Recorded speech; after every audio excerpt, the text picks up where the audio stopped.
All right. Hello, everybody, and welcome back. It's Thursday night, 8 o'clock Central Time. Once again, January 29th today, 2026. And this is People in the Boxes. It's episode 180 today. 180. 180. Get it? Okay. Anyway, we're gonna get back here, and after a little intro, 4 minutes and 20 seconds, we're gonna be getting into freedom in general, but with a little emphasis on firearms, concealed carry, the laws around all that stuff, our rights and everything. What's it all mean to you? Tell us about it in the comments and get back to it. We'll get back in about 4 minutes and 20 seconds. If you can, hit that like button and share it out with some friends. And let's have a little fun with the Story Boxes game, and you guys can join in from the audience. So ask about that. We'll explain it here in a few minutes. We'll be right back. Let's talk about it.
Oh, we're back. What's up, everybody? Yeah, freedom. Let's talk about it. Let's bring everybody up. It looks like we've got a few people here already. Kim, myself, Ty, King Neb. I'm your host, Waylon the Indoor Farmer, and the crew. Everybody, we got Lisa May coming up, and Kat also coming up when she can. So I think we'll have to wait a few minutes to get going. But there's a whole bunch to talk about that I didn't put in the story game, in the Story Wars game, and plus we need to explain that to everybody who might be watching for the first time. But before we do, though, we're going to say hi to everybody. Hi, Kim. You look very very noir tonight. I look what? Noir. You look like an old Dick Tracy movie. You know, you're in in the shadows. The shadow knows. Because the light kills my eyes. That's okay. I get it. I have these right here. I've been wearing them most of the day because I had a headache. People think I'm I, wearing sunglasses, but it just blocks some of the light that's happening. I have Anyway, extreme dry eyes, so by the end of the day, man, my eyes are just like done. yeah, I am. I can imagine. We got Elisa May, another lady in the house. Hi, Elisa. Hi, Lisa. I like your Hi, I like Lisa. the tapestry. Is that a tapestry or a painting? I like it. Yeah, tapestry. I probably saw it before, but I just I like it. And then we got the fellas in the house. We got Ty. What's up, Ty? Coming in to hang out with What's us up? tonight. And of course, we got King Neb back. He's back with a vengeance. He said he's ready to win it all. My night tonight. Right. Well, I He's got it ready to- already written down. I got everything done ahead of time tonight. It's amazing what I can do when my son's at his mom's house. You know what I mean? It's amazing. You don't have your son tonight? No, That it's right every there. other Thursday. Every other Thursday, I'll have him, and I'll be feeling like seeing him in like frantic and like I'm not quite there yet, you guys. But Freedom. yeah, freedom, right? We're talking freedom, and there's a lot of angles to freedom, but we did. Here's X. I mean to pull up X, but there's my live stream on X. Go comment on it. But we do have the door prize. I'm gonna start typing out while we talk about it. I guess before we get into the topic, this is People in the Boxes. I like to imagine people see us even on a weekly basis who have never seen the show before. And so, therefore, we want to explain a little bit. Okay, I'm going to go backwards here. I see Diane in the house. Um, I I want to just explain. People in the Boxes is a way for us to come together once a week. A lot of people, several of us on screen, do our own live streams and such. And we come together once a week to talk about different topics, not just to give us a topic, but to explain or to share our experiences on common topics in order to gain perspective. Because that's really the only way that you can get to know other people's points of view, right? And so that's what People in the Boxes is. But we play this game now we call Story Boxes, where what we do is we're going to read stories at random, and we'll put them up on screen. You guys in the audience will also get to play with us, where we get about 5 minutes to kind of think about it and talk about it out loud, where we kind of BS about it basically and find out whose story we think it belongs to on screen. Let me just make sure this is the last one, I think, for now. I'll come back to the wheel periodically. But we're going to read the stories out online on the screen there, and we'll get 5 minutes to talk about it, and we'll decide whose story we think it is. And what's going to happen is if the person whose story it does belong to, if they fool everybody, they get a point for each person they fool, and they also get everyone else gets 2 points if they get the right answer on screen. If you're in the audience, if you're watching us in the live chat, you get extra spots on the door prize wheel every time you get a correct answer. So you just have to type out in the chat. You have to decide who you think it was. And if you want to know who everyone's name is, now we have Kat with us. I did just kind of go through everybody's name there a minute ago. But if you are just joining us, you can ask in the chat. We'll let you know who we are. You could also be like, supposed to be here? Bean had a little bit of an emergency. I don't know any details. As far as I know, everybody's fine. But he won't be able to make it. I did give him the link in case he had time to join us at all at later, because I think he probably has some things to say on this topic. I bet. I mean, we have talked about. I'll just let me just start off by saying that we have had. This was probably years ago now. It's funny to say that, but we talked about guns and firearms, and I guess we talked about uh, gun control. I think was the topic at the time, and that's been a while. And obviously, it's a little different playing the game, and so this is going to be interesting for me too, to see this conversation in a different way, because currently there are some things going on that are pretty alarming, and I guess that's been going on. I could have been saying that for the last 20 years, but Kim came up with the idea.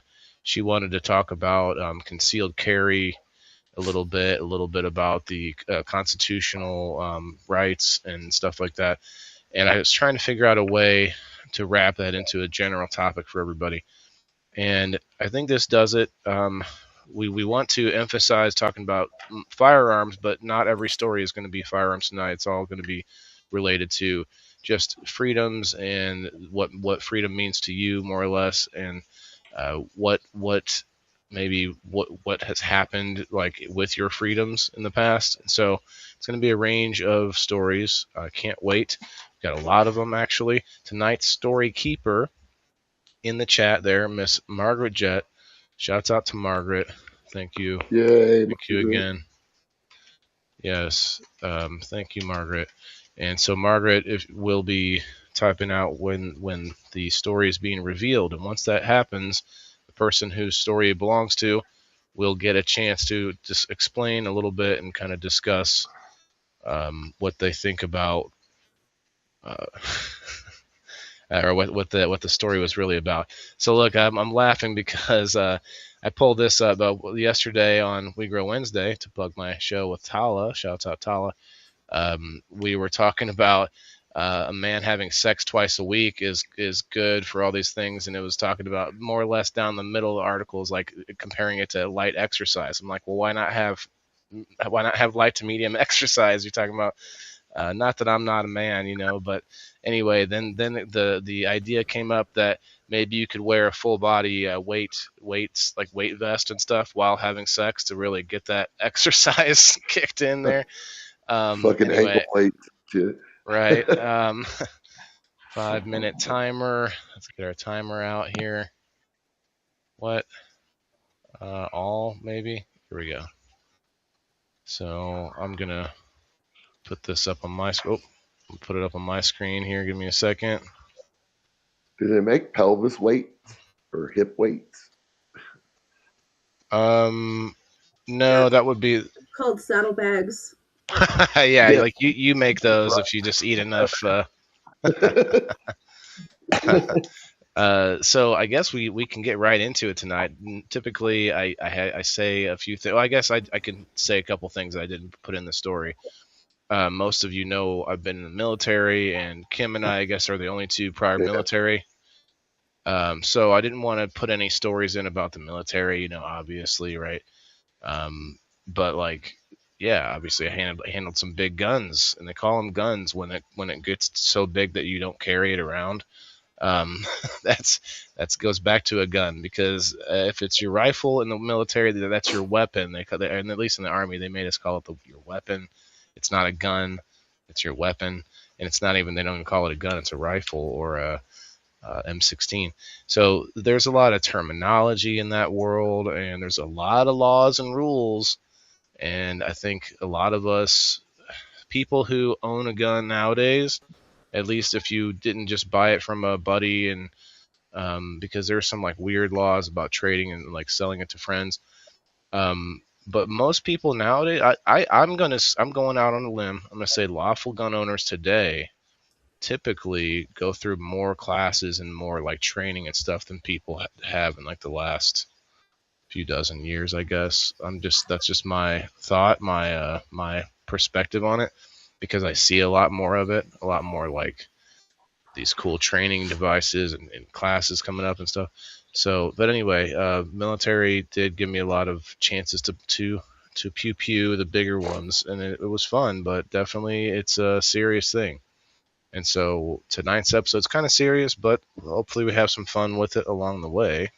Guys, ready for the first story? Anybody want to throw anything out that they didn't actually put into the stories? King Neb, I got the comments right over your face, man. Let me just take it off there because you can't really read it like that anyway. So So I have a story that I didn't put in because I didn't think of it at the time, but let's hear it.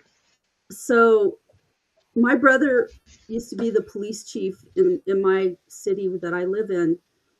And so my family is very, very well known. So if you didn't know my brother, you knew my dad, because my dad was an engineer out at NASA, and my dad was very well known here.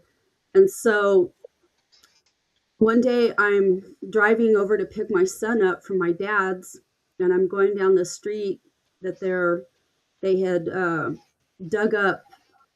They were putting city water out that way. It was kind of rural. And they had taken all the posted speed limit signs down. But I traveled this street twice a day because I would take my son to my dad, and then I would pick him up at the end of the day. And so I knew what the speed limit was because it varied depending on where you were out on the street. So I had turned off the main road and I was going down this street, and I went to break my speed where it changed from 35 to 25, and the sheriff popped me for speeding. Oh, So Leadfoot Kim. I pull over, and he comes to the side of my truck, and he told me I was speeding. And I said, "Officer," I said, "the speed limit doesn't change to 35 or to 25 until right at this point." And I said, "You clocked me doing the speed limit in a place where it was legal what I was doing the speed." And he said, "Well, I'm going to give you a ticket anyway." And I said, "Okay." I said, "Well, my purse is in," I had one of those toolboxes that goes across the back of your truck. And I said, "My purse is in there, and I need to get down from my truck to get my driver's license and my stuff, because I carried it in my purse. I didn't leave it in my truck." And he said, "Okay, that's fine. You can get down and get it." In the meantime, he walked away to his squad car. And so I opened my door and I got down from my truck, and that motherfucker, he had already run my plates. So he had seen my last name. He had to have known who my brother was. This guy was a sheriff, but he had to have known who my brother was. This motherfucker pulled his service weapon on me for getting out of my car. After saying it was okay? Yeah. And I froze because it was like, somebody pulls a gun on you like that. It's like, and he says, "You need to get back in your car." And I said, "Fabulous." So I got back in, and I just sat there and waited for him to come. And then he wanted my stuff, and I said, "I told you where my stuff is at, and I told you I need to get down from my car to get it, and then you pulled your gun on me." And I said, "So I'm not getting out of my car." But yeah, good thing they got body cams nowadays. That might have been a lawsuit. I said, good thing they got body cams nowadays. That might have been a lawsuit. Well, I challenged it in court. Well, I went back to my brother and I told my brother what happened, and cops will handle shit. But I took it to court because he gave me a ticket, and I went to the city and I got all the paperwork. 420 cheers. The speed limit and all that shit. And I went to court. And so what a lot of people don't know is that I was a pre-law major. So I was planning to go to law school when my mom got sick with cancer and died. And I didn't go because of that. It just changed the trajectory of my life. But so I know a lot of people. And so I walk into court, and who is presiding in the court but Conrad Perea is the judge. And Conrad and I did our bachelor's together. We sat in classes together. We did study groups together, all of that stuff. So I walk in and he's like, "Hey, Kim, what the heck are you doing here?" And I said, "Oh, well, And he said, "Dismissed." He said, "I don't even have to think twice on it. Dismissed." But that guy was a jerk, dude. Like, you talk about exercising your freedom and then having something like that done on you. It's like, fuck.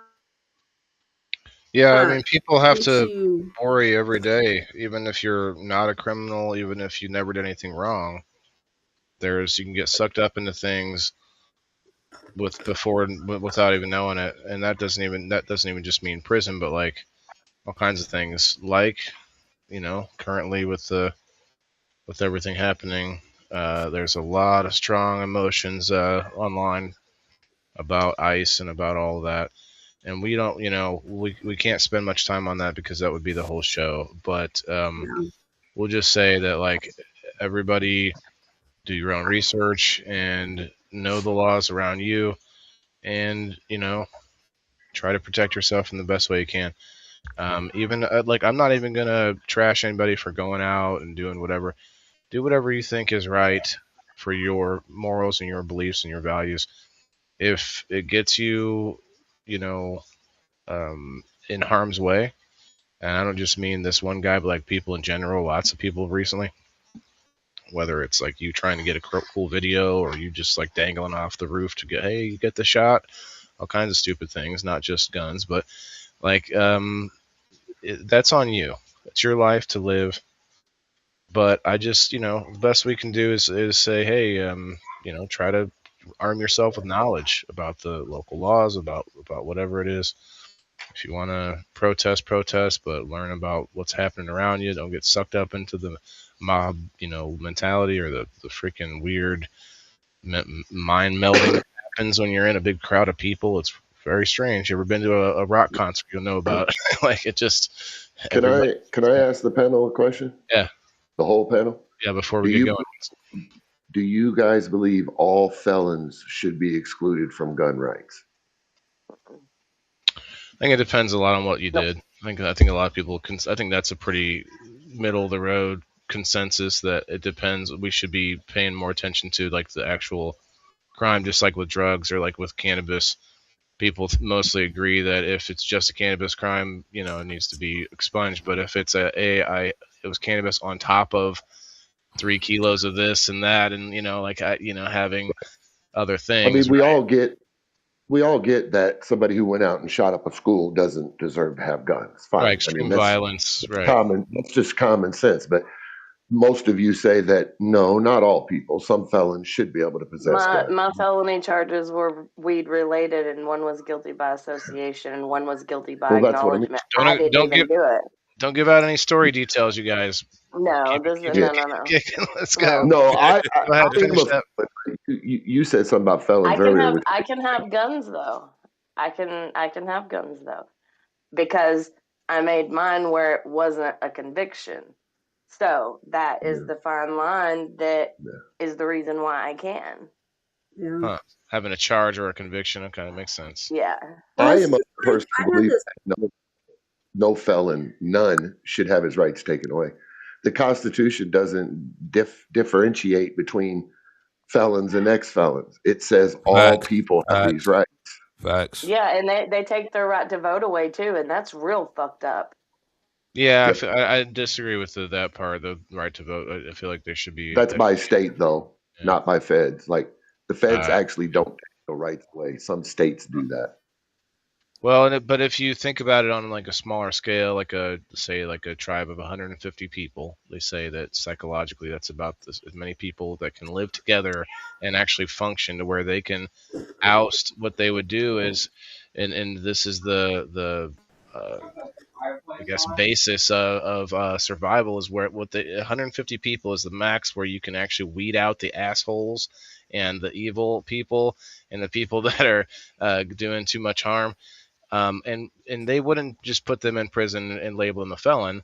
That was hey, we're moving on. We're following this herd of whatever. you're gonna stay here by yourself. Like, it was a different kind of sentence back then, so like, which one's Right. worse, Exile. right? Like, which one, like, what's the new answer beyond felony and prison? I don't know, but that's a long story. But let's get into it. I bet you some of these stories actually discuss that. So I know, Rab. Rab says you're not allowed a water pistol in Scotland. Yeah, they don't let y'all do nothing right, with guns very much, do they? right.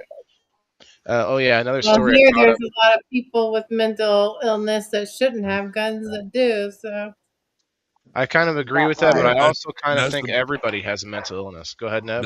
that's the point I was going to make when he first asked that question. I mean, you could be a felon, but how's your mental capacity? How's your mental health? yeah. Right. You know? Yeah, but And you just know what? The because mental existing health laws are supposed doesn't to mean address that both you're of those things. irresponsible with guns or that you're a danger with a gun.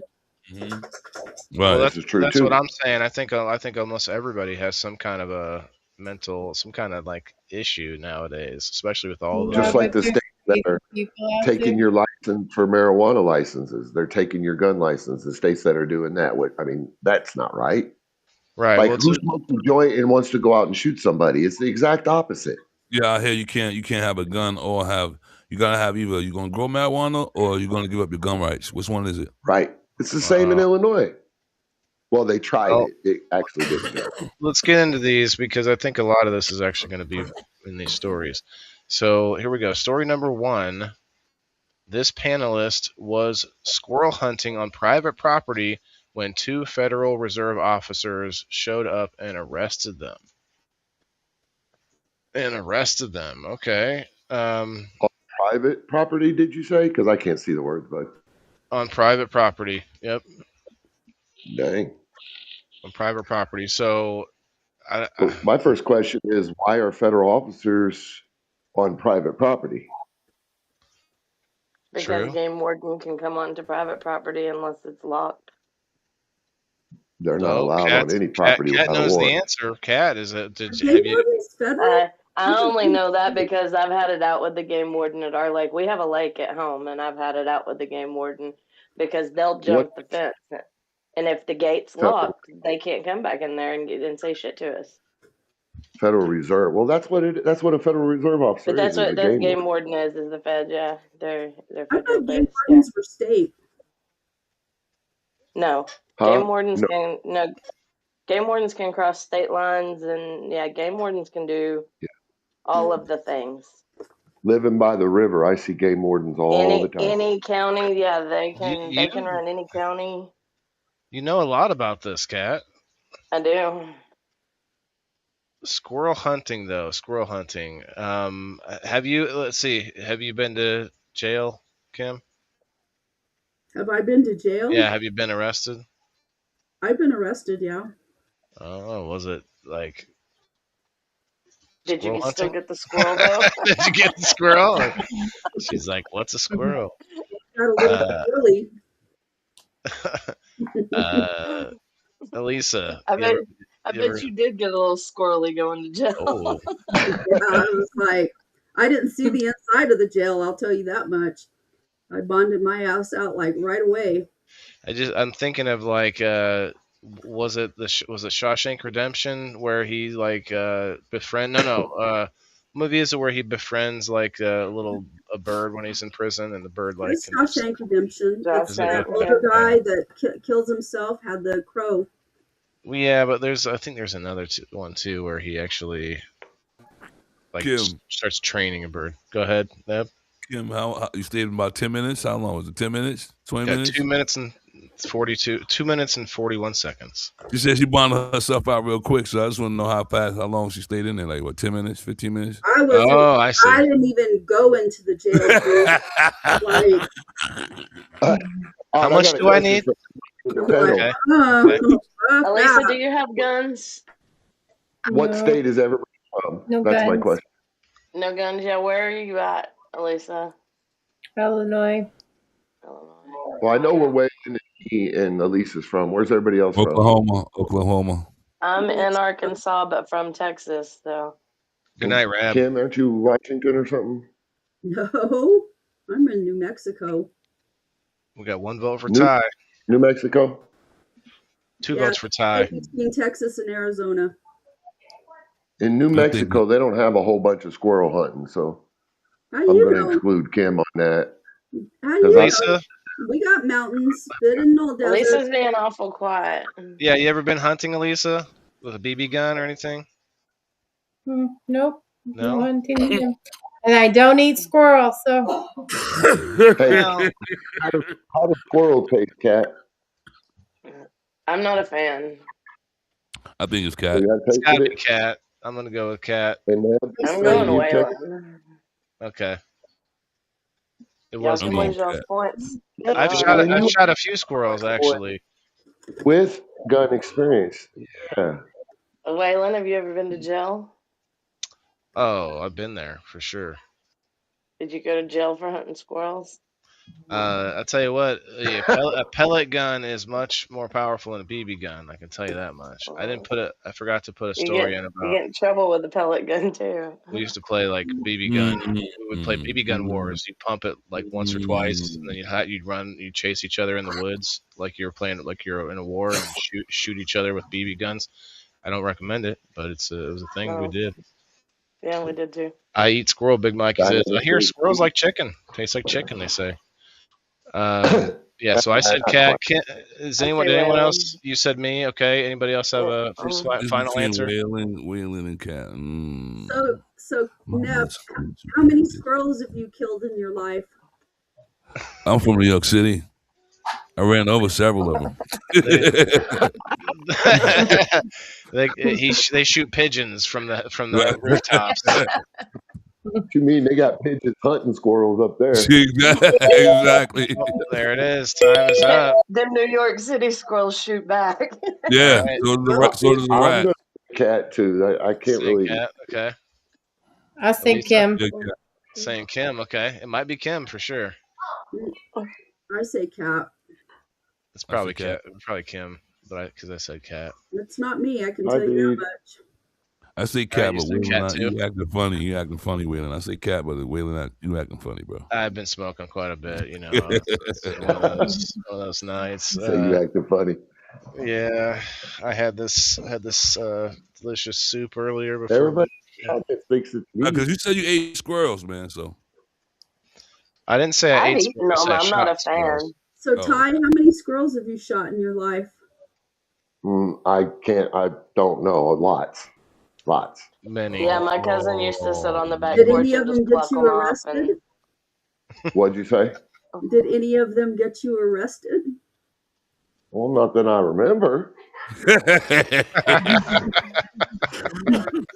There was quite a few nights days. Well, and nights too. I was out drunk hunting, if that counts.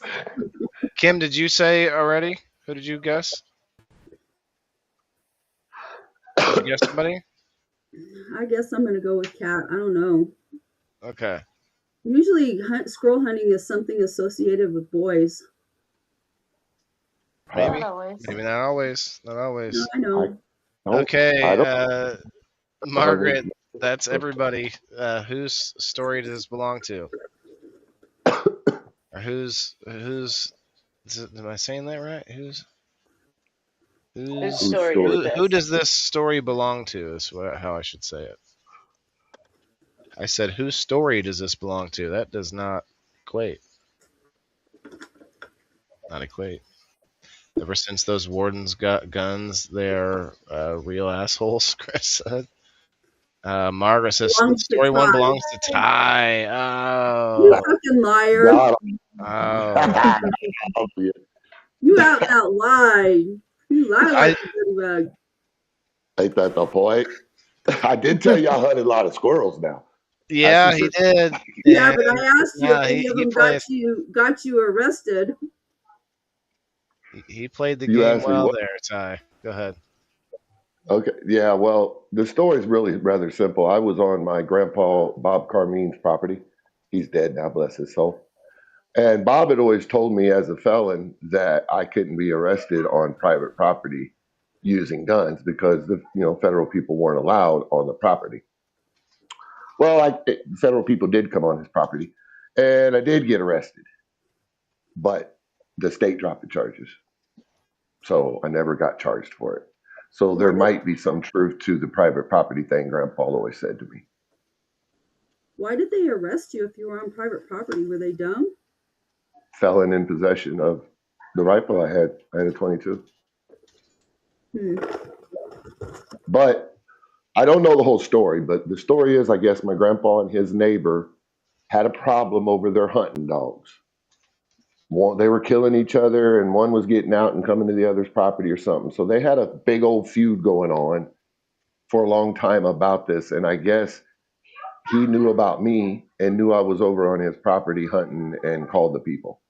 Don't know this to be true, but this is kind of what Grandpa and me found out to be true. So, but again, the charges were dropped because apparently they're not supposed to be on that property, not without warrants or proper cause. Yeah. And they just came on it. I mean, they caught me. Yeah, dude, that guy had to mark you out, dude, because they wouldn't have just been there for no reason. Yeah. No, especially where he lives, because he lives in the hills. Yeah. Here, the river's natural dam, and he's way back in the country. And literally, I was 18 to 20 yards back in the woods from the road that they had to park on to come back there. Yeah. So somebody told me specifically, and they looked for me specifically. That's what happened. It sounds like a setup. It was. Just because dude didn't like my grandpa, he was trying to get back at grandpa, and he used me to do it. Big Mikey says, my brother got arrested on private property, charged felon with firearm. Yeah. That's really the one of the overarching thoughts of this for me was that, you know, what people think freedom is and what freedom is two different things. Freedom is something that you constantly have to fight for. Like it's not free, not like There's nothing. always going to be somebody trying to take your freedom. Not free. Yep. Yeah, like you don't just get it and then you're like, okay, I've got it. It's there. It's in my hand. You know, like nope. Freedom is not free. Yeah, exactly. Hard, actually, it takes hard work of many good men for many years to maintain freedom. Yeah. Mm-hmm. It's hard work. Forever. Well, you're a constant gardener. Yep. Because everybody's got to eat. Oh, sorry. Perfect time. Okay, so Ty, you got everybody on that one, I believe.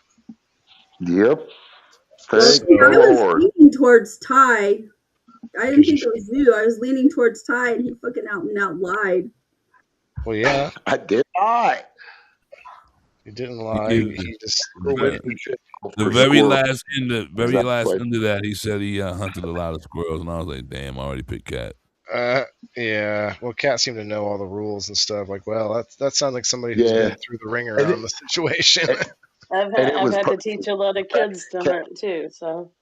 It was perfect. The fact that Cat knew all the stuff led y'all that way. You just let her have it. Well, that's the part where that's really the part that you just kind of acted dumb on the rules and stuff. Like, what? Like, oh, they can come on here. Like, oh, okay.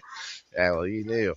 Good one. All right, nice. There was between you and Waylon, and I went Waylon. So there was quite a few right answers in the chat, though. Shout out everybody, Big Mike and Andrew, Dawn, Diane. Yeah, they all said me. Yeah. What y'all see that made you think it was me? Because you really all did say me. I don't know, but here's story number 2. This panelist owns several handguns and an AR. AR stand for Army. AR stand for Army, I think. Yeah. They own a whole army. Ty, though, or threw Cat under the bus. I think could pretty much be anybody. I don't know. Several handguns. Hi again. Several handguns. I feel like Cat or Kim. I don't know anybody who doesn't have several handguns. That's we're from the South too, though. So that's. Hey Neb, you say you're from New York? Yes, I am. I'm from New York, but I live in Oklahoma right now. Are you a felon? Yes, I am. Oh. Wow. But I'm an old school felon, though. My felony was 1992. I guess that's an old school felon. 87. How many guns do you own, Waylon? Big Mike. What, Kim? How many guns do you own? Oh, I got some things like this is.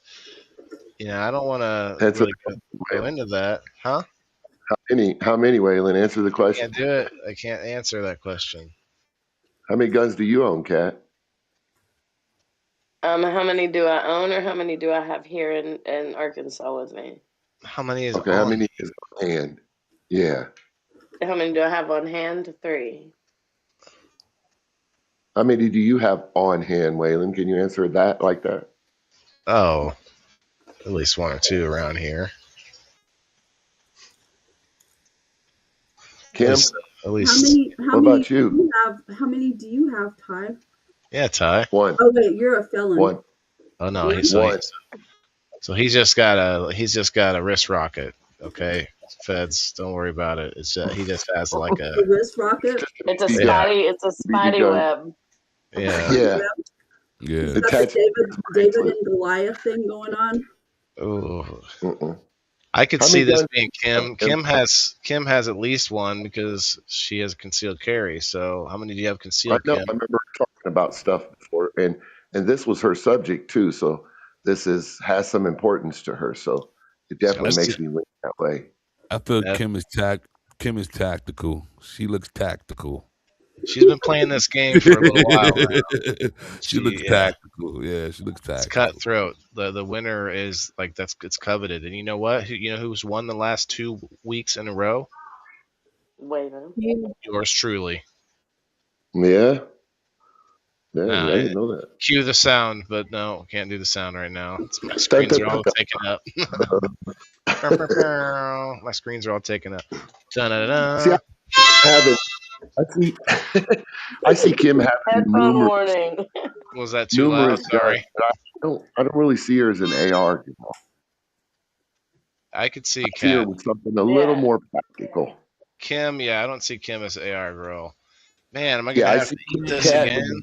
For sure. I see Kat with an AK or an AK-117 or something, man. So she could do that. To the side of the bike. She's got the bike with like a holster that sits in like almost like they had on horses, where you just put the rifle. Don't excuse Lisa now. Don't excuse her now. See, I know Lisa. I've been in her house, but that don't mean I have guns. But I don't know. Well, she just said she doesn't have guns, but she also keeps the straight poker face the whole entire time too. Yeah, I think she takes like a Xanax or maybe something before the show, like maybe like a. So she can just hold her poker face. Is it Ambien or whatever? She just. I'm naturally calm, cool, and collected. Yeah, that's true. You're a. I am Well, who do you think it is, Elisa? I think it is. One of these two.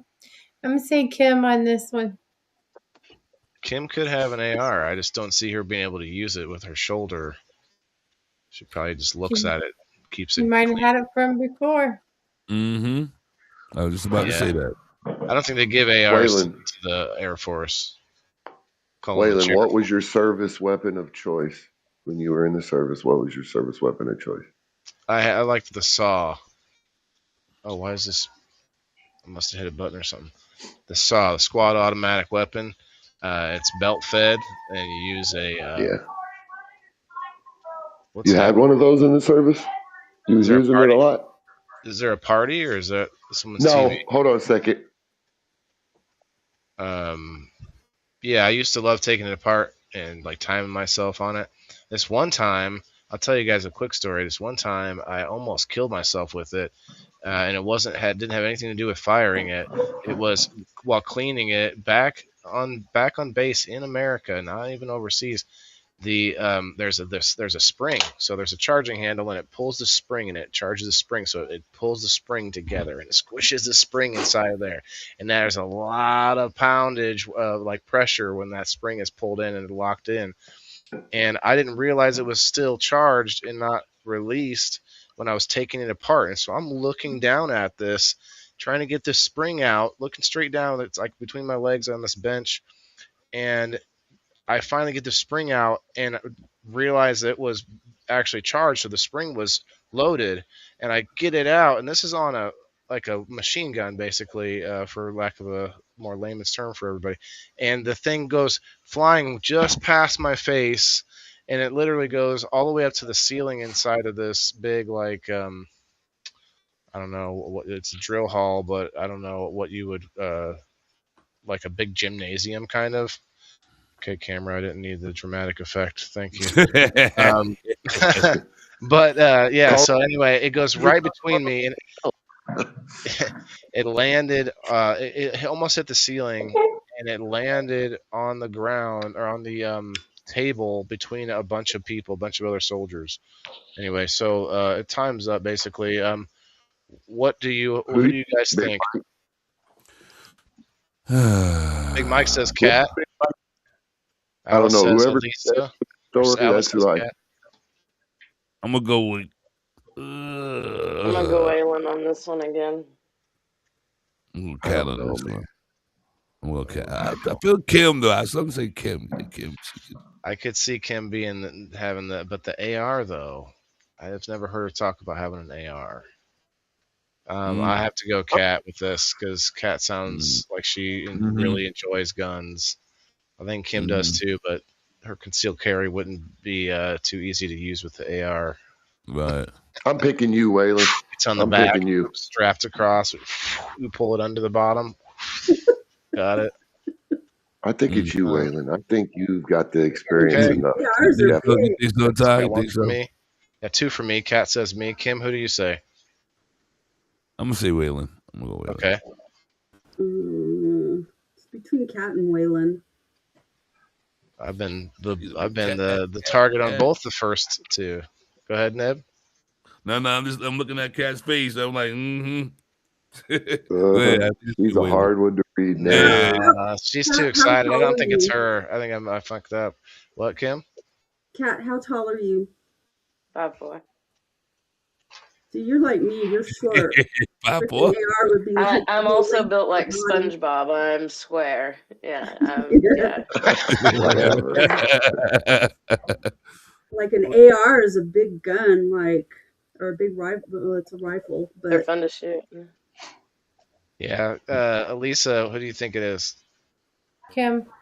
Kim, you're the last one to guess. Who do you think it is? I said Cat. No, like body size, I would go with you, Waylon. But okay, is that your final answer? But Cat, like.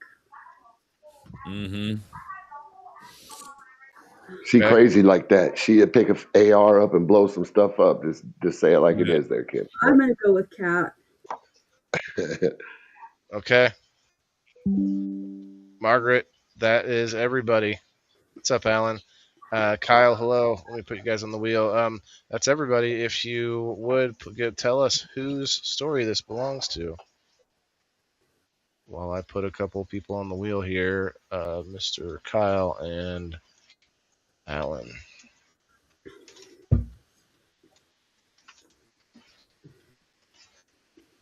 Story belongs to Kim. I knew it. I knew it. I don't think. I felt it. My instinct, man. Who did you end up saying? Thought that a couple times, but no. I missed it, Neb. I thought it was you, bro. Yeah. Elisa, Kim. Yeah, man. Wow. Did you say Kim? I got it right. It was a toss-up between Waylon and Kim. I thought Elisa was the only one that said Kim. So Kim gets 4 points. Ty has 5 points. I knew it, bro. I knew that shit. And Elisa has 2 points. Never second guess yourself, man. True that. That's true. That has been actually that's how I won the last couple times because I stopped second guessing myself. But I have not been on target this week. That's for sure. It really is true. Your first thought is usually your right thought. I find that to be true more in life than not. Never second guess There's your a lot first of times instinct. that his first thought has been me, and it's like, and I'll tell you, I should have went back to you. Damn it. I thought I thought about you, but then Waylon says, "No, I don't think it's Kim because she's got her shoulder."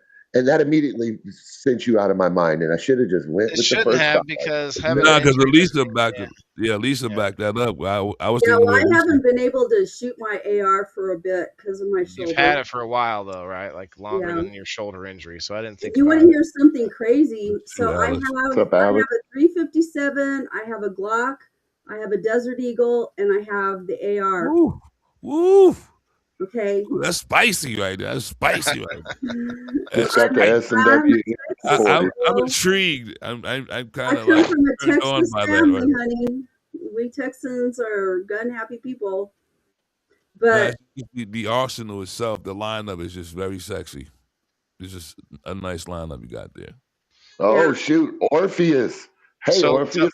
yeah, Time Orpheus no in the talk. house. What's up? So let me Tell us just about it. say, so the 357 and the Glock, you gotta target practice with those things, so that you can aim accurately. The Desert Eagle, if you fucking come in my house, I'm not gonna worry about aiming accurately. That's got a big old caliber on it. You come in Yeah. my house, I'm gonna hit you. Leave some nice little holes. Yeah, nice holes. Can you tell me the last time you fired a Desert Eagle, Kim? About 2 months ago. Let's go, Your Kim. shoulder? Last year, Go, Kim. for me, Last year. I've never got to fire one, but I have fired a 50 cal. Sorry, Yeah, Todd. it's got I shot a 50 it's a cal. powerful gun. me too.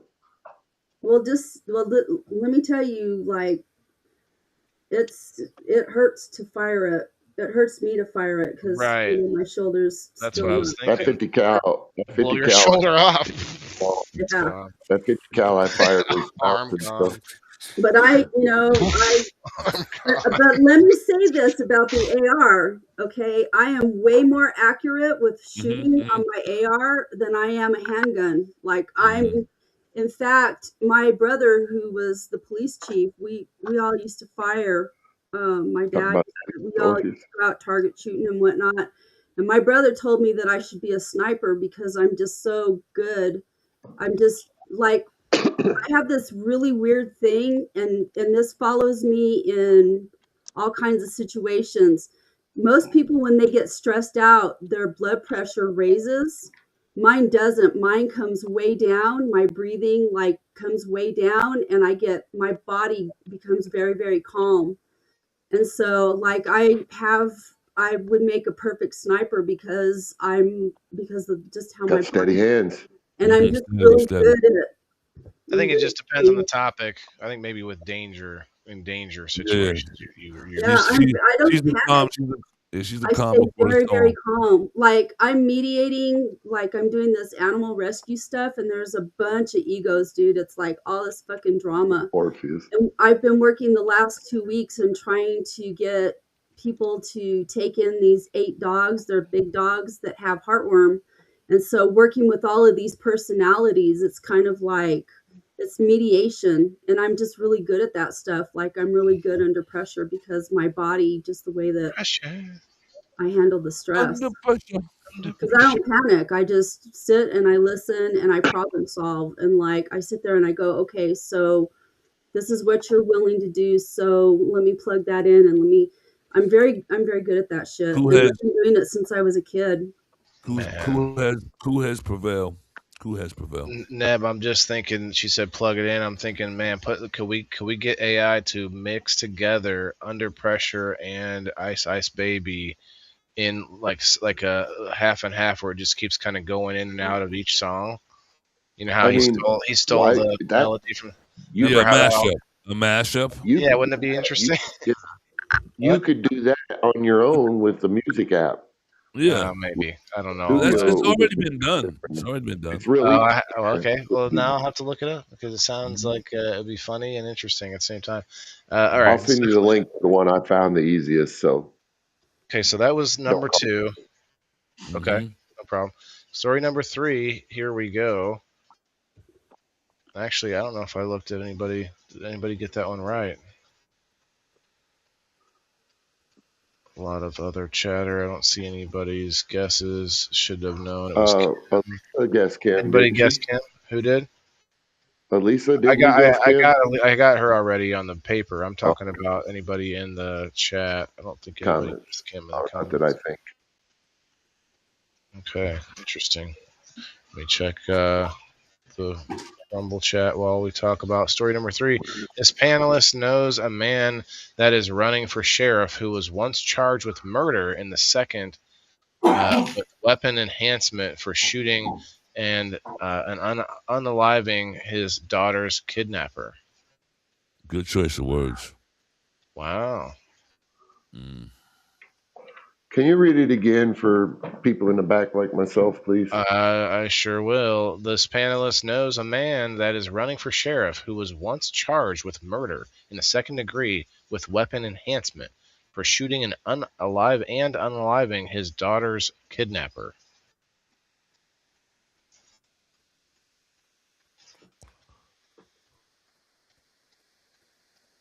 Okay, nobody else. Somewhere in the back of my head, I've heard this story. Have a good night, Mikey. Have a good night, Mikey. Good night, Mikey. Guys in the comments, who do you think this story belongs to? Anybody, any of the 6 So people on it says screen? a man that is running for sheriff, so that sounds like it's somebody currently running for sheriff. Who was once charged with the murder?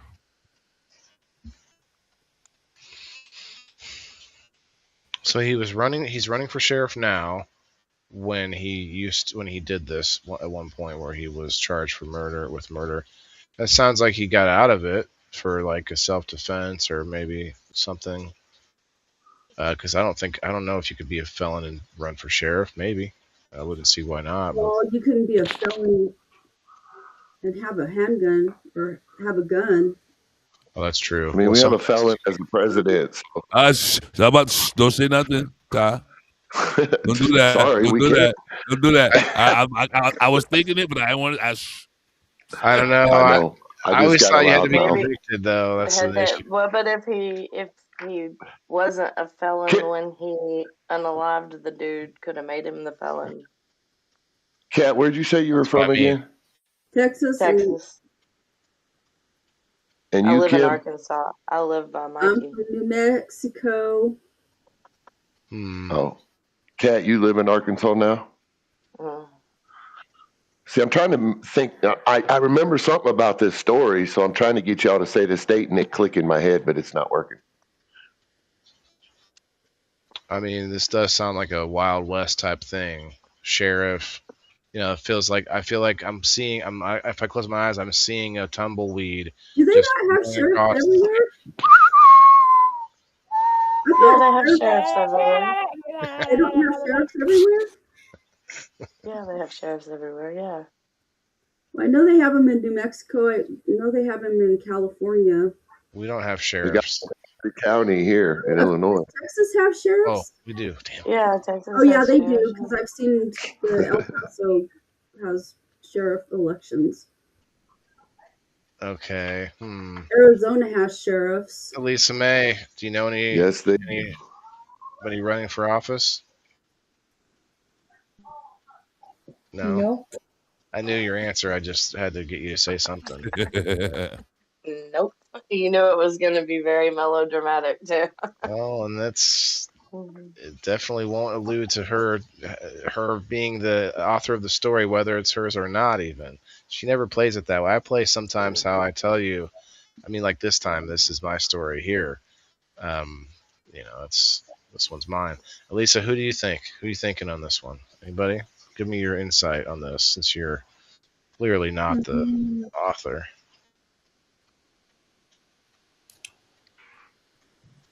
I'm gonna say Cat on this one. I keep saying Cat, and I keep losing. So that's how I feel about you. I keep nailing you, and you keep saying me too. Get off of me, and I'll get off of you, and we'll find somebody else to torment. Because I could see this being anybody, really. So now, how many men do you know that are running for sheriff? Who? Who, Kim? Neb. King Neb? Excuse me? I don't know. I smoked with a couple of sheriffs, but no. You don't know Are anybody any of them running for sheriff sheriff? right now that's No. running for sheriff? No, I will have a clean record. No, I'm joking. No, I don't know. Dawn says cat. Ty, how many folks do you know that's running for sheriff? Cat. 3 votes for cat. 4. Not a soul. Okay. The sheriff in this county's been the sheriff for 32 years, and he'll probably be another 10 or 15 before he croaks. Sounds like there could be like a run though, like a what do you call it, a race happening. If he's been a sheriff for 32 years, there could be a race happening where maybe a younger man. Where do you live, Ty? Illinois, Morgan County. Oh, of course, Morgan County. I mean, I heard that's where that guy rescued his kid. I think he unalived that guy that was kidnapped. Is that where it happened? I could see this being Kat or Kim. Remember, guys, this can be the same person twice in a row. I want to say Cat on this one. Ooh, what made you think? What made you go so solid on this one? She's still kind of bit of informative. I don't They're know. all I'm after gonna go me my in instinct. the chat. I'm going my instinct this one. That's why. Yeah, I think I'm inclined to agree with you, not just for groupthink, but I think I'm going with Kat. That's where the majority of my thoughts and our time's up anyway. So I guess I'll go with Kat. Kim, who do you think? I don't know. It could be Elisa. They're all quiet.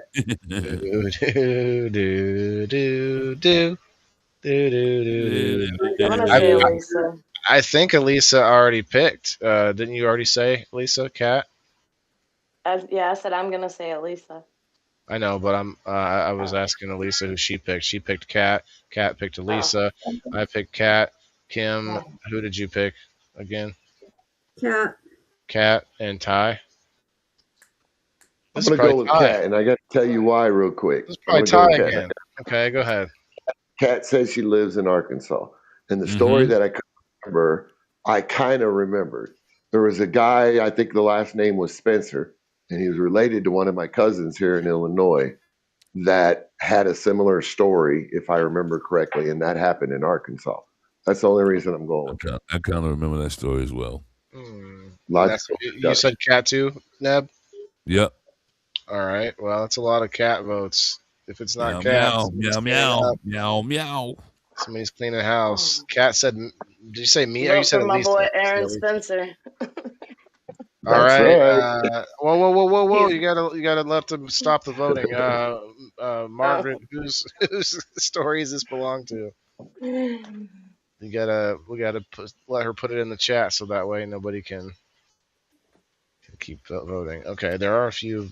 Well, not pretty much. Aaron, I think that was his first name, Aaron. Yeah. Got 17 people in the house, guys. Hit that like button, share it out. Let's get to 30. Let's get it up there. Story belongs to Kat. Oh shit. The suspense is killing me. He's out on bond, and he got his endorsement yesterday, and he's out on bond running for sheriff. Oh wow! His trial was supposed to start last week, and they whatever the word is, the judge made her freaking step down. They took the case away from her, and then a bunch of corrupt shit came out about her. So the Supreme Court assigned it to the Supreme Court assigned it to a retired. Aaron. So yeah, Aaron Spencer. Is that what you said? So, he killed the pedo who was out on bond the pedo was out on a $50,000 bond for 43 felony charges against Aaron's daughter. And he, in the middle of the night, picked her up in the middle of the night and had his 14-year-old daughter in the truck with him. Aaron ran him off the road, emptied his pistol into him, and then pistol whipped the shit out of him. and then called 911 back and said, "Hey, I found him. You don't have to just send somebody come pick him There up. you He's go. taken care of." There you go. There you go. So pistol whipped him There enough you go. to Are you mad? Are you Well, mad? he emptied his gun on him first and then pistol whipped It's him. wow. almost like a And he real told walking he told story. 911. He said, "I beat the fuck out of him with my pistol after I knew he was dead, just to make Yeah. sure he was." Yeah. Oh. Yep. Well, so let me I make sure remember I I get this down. saw YouTube like 2-hour episode about that story. So Well, that judge put immediately after he bonded out, that judge put a gag order on the case, and he couldn't speak to his counsel or anything. Like, it was a big deal. It Wow. still is a big deal. Follow the case. There's a Facebook page called We Support Aaron Spencer. You can find, they keep up with all of the details every time anybody goes to court or anything changes. It's posted on there. Well, It's fucking wild. part of what he did was he decided to go more public by running for office, right? So it's kind of the same thought process I had back before I really started doing anything on social media. I had a Facebook, like 200 friends or whatever, and I would barely post anything, try not to post pictures. Oh, Facebook's, it's evil. I don't want to put anything on there. And instead, I thought, okay, well, if I'm going to, be out there and try to tell people, hey, be more self sustainable, I'm going to be more public, and there's going to be people that don't like that, like all the whatever boogeymen out there. And so my thinking was, let's be as public as possible. Let's go the other way and be as out there and as public as possible. Like, hey, look. Well, he's a combat vet, and he served his country, and he has been served the biggest dish of corruption that could possibly happen, thinking that the court would take care of this pedophile who was actively grooming their child, and then they got ran through the ringer the way that they have. And he said, "I know how to fix this. Vote me for sheriff. Watch, we'll fix all this bullshit." like I said, it's almost like he's a real walking tall story. Yep, absolutely. He is the coolest dude too. He is so cool. Yeah. Him and his wife both are freaking amazing. Yeah. Well, we'll have to keep us updated on that. All right, we are at the hour mark. Let me real quick, roll the middle wheel, roll our number wheel. Hey, I could not figure out how to make it let me upgrade, so I just did another 3 months on it so I could be reactivated. I did everything I could online and on my phone, and I couldn't make it do it. Let me show you. It would only give me a basic choice. Ouch. So it wouldn't let me pick the higher level. So, and this is a good chance to show everybody. I'll look at it as a viewer, as a member, and if you go to manage support down here, and yours won't say subscribe now, but you should get this screen here. Now, if you're doing it monthly or annual, check this out.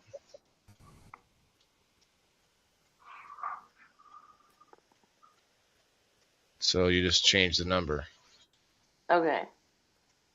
And then then do the rest. Even monthly, you can change the number to 9 to whatever you want. Save on 2 months if you get the basic, but what? What, Ty? How much is a month?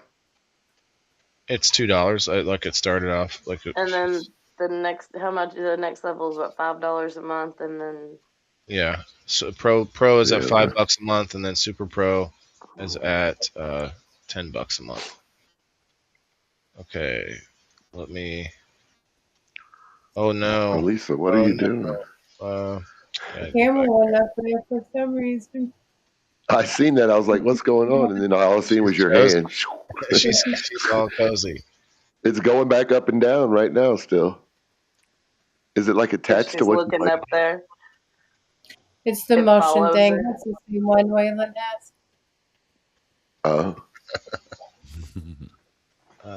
Cats. It's like Waylon's like how he's doing this thing on it.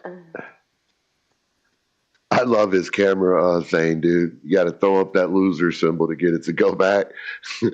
Like anybody just jumping in live is like, why is he calling everybody a loser? Let's get in here and check this out. Or sometimes it looks like I'm raising my hand to speak. what I think it looks like anyway. Is if I want to lock it in place, or if I want to get it to if I want it to like follow me, I have to do this. Sometimes this doesn't work, and I keep doing like this, and I'm like, okay, so now China has got me doing the Z Kyle just to get my camera to work. And like literally, like I have to do that to get it to Have you actually. ever tried from the chest to see if it does work perfect? No, we're not doing that. But I can also do like this instead of the. I don't know. So it's too many things do the same thing. I don't understand it, but all right, let's do a quick spin. Let me add you on here, Kat. Elisa kicked herself out. No, she didn't. No, she's back there. Grabbed it and pointed it down, and it's just slowly creaking back up. Oh yeah, she has a similar. Yeah, she has the same camera. Yeah, she's fighting with the camera over there. It's stupid. It has a mind of its own sometimes. Oh no! What did I just do? Oh, it's on a gimbal, ain't it? What did I just do? Did you do it again? Is it on a gimbal, Elisa? Oh no! I don't know. It's like a magnet thing that sits on top of the. What happened? I clicked. Yeah. I think I clicked new by Gotta accident. tighten it up. I shouldn't erase everything. Oh Lord! Just erased everything. Wicked. Stone a moment. No, like the program. Speaking of that, it's just it shouldn't be doing that. There's no reason for it to do that. Erase everything I already made from a new wheel. That's a tech crap moment. Yeah. All right. Well, I think I wrote that one down. That was story 3. There's only 3. Let's see. Okay, story number 4. This panelist is pretty good. A pretty good shot with a rifle. I like it. Set back up here.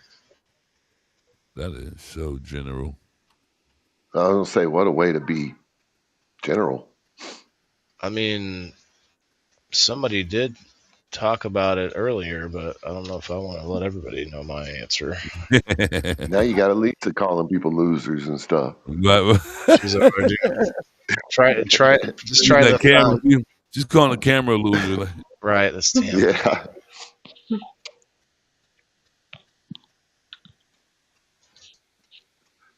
Huh.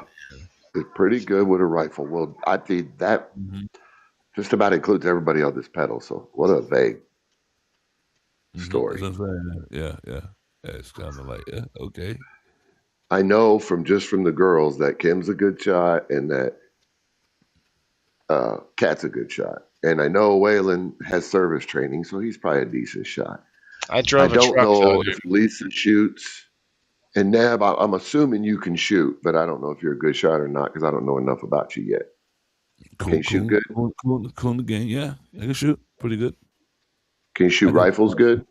I consider myself a marksman. With a rifle? Never. Are you prior military? I was born in the military, Air Force. But I asked you asked me a question. No, I'm not like an official marksman. No, I'm not. But I'm pretty decent.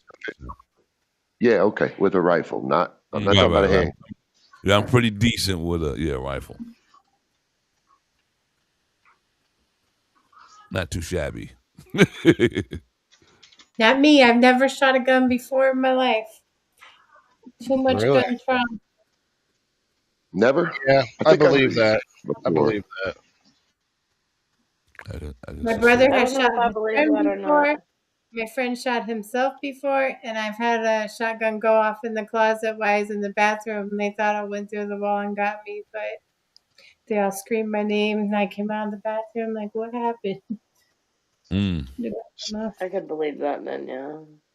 I keep clicking up here because customized wheel used to be up here, and anyway, there's my excuse now. Everybody has it. All right, let me do the spin while we talk here.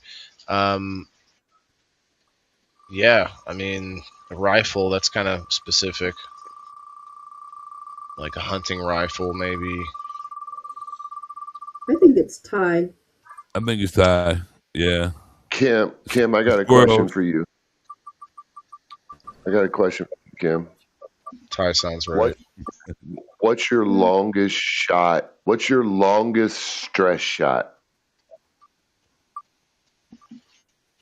I have no idea. She's like, "What's a shot?" What's your guess? What's the guess that you think your longest stress shot might be? I couldn't even tell you.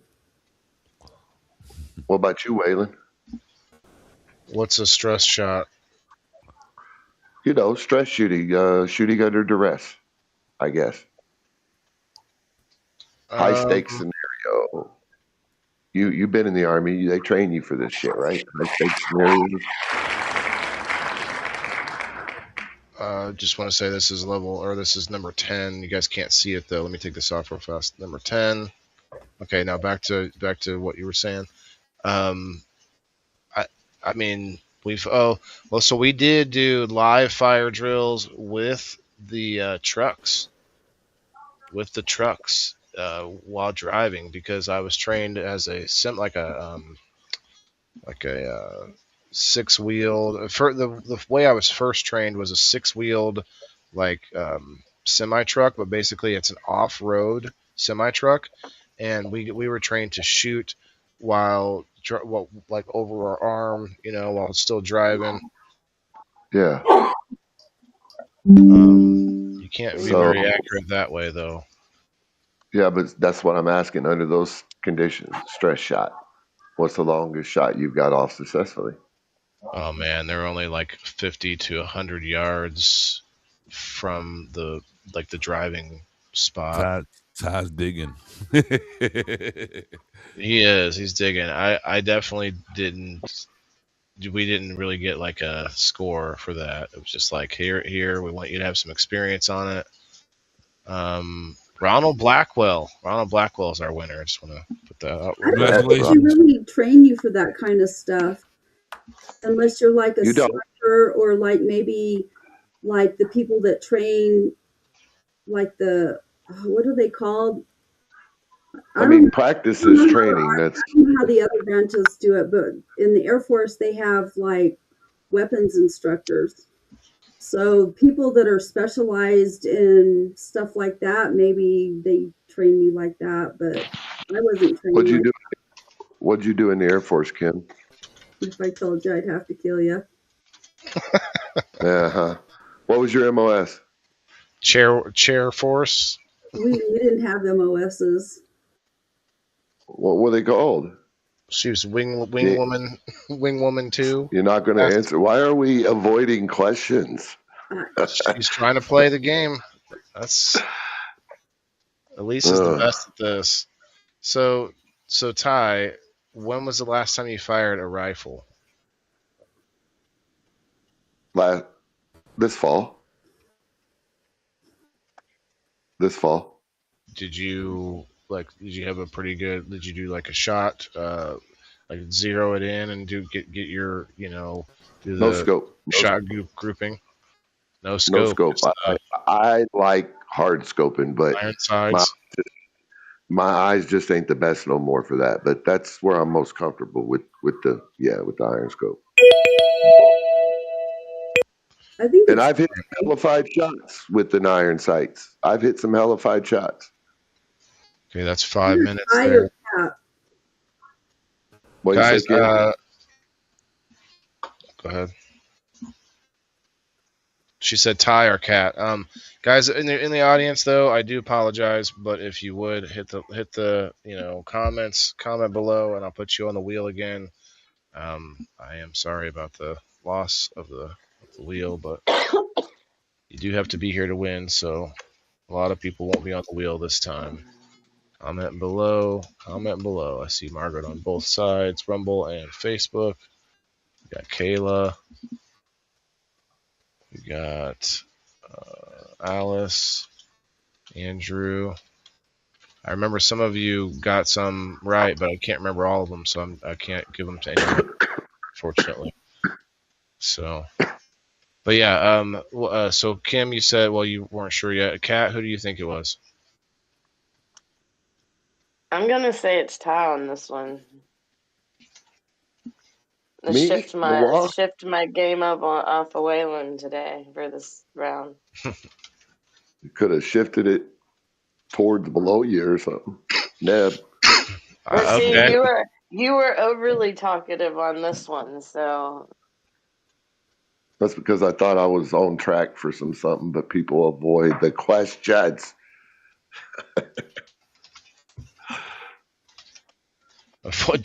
You just want to put them in a small room and put a flashlight in their face and ask them where were they at the night of the. Little bit of truth serum. Maybe some shrooms will bring it out. Your pathway in the military doesn't indicate. It doesn't work like that in the Air Force. Because I had special assignments and stuff like that, and they weren't anything to do with what I was. I mean, listen, I agree with that. But I agree with you, Kim, on that, but I also kind of disagree. I mean, I agree to the point where I haven't been in the military, and I'm a pretty good shot. But I grew up around a bunch of country rednecks, and that's all we did. I mean, and I'm old enough and poor enough during some of those years that we actually hunted for our food. So I know you could be a good shot without the military training, but the average person in this world doesn't have a good enough shot to do what that thing said, unless maybe they got some military training. So that kind of led me to you guys. Sounds like it's making me think Ty for sure. So okay, we got to hurry up. We're already past time. Kat, who did you think it was? Did you say? I said Ty. You said Ty. Neb, who do you think? You're pointing. You're muted. I can't see your. You, buddy. You, buddy. Me, okay. Elisa May. Cat. And Kim, you said Ty or Cat. I could see Cat being pretty good with the rifle. Yeah, me too. Little Cat. It's from Arkansas. Okay. No, she's from Texas. Okay. I am not from Arkansas, sir. Please correct yourself. Right. I mean, you live there, don't you? You better check again. You are a hop, skip, and a jump from Texas, though. Well, Kim's that. Right. My ass went straight home when they said snowstorm and loss of power too, because I know where we'll survive at. Right. You're like, fuck that noise. No. So Kim, who'd you say?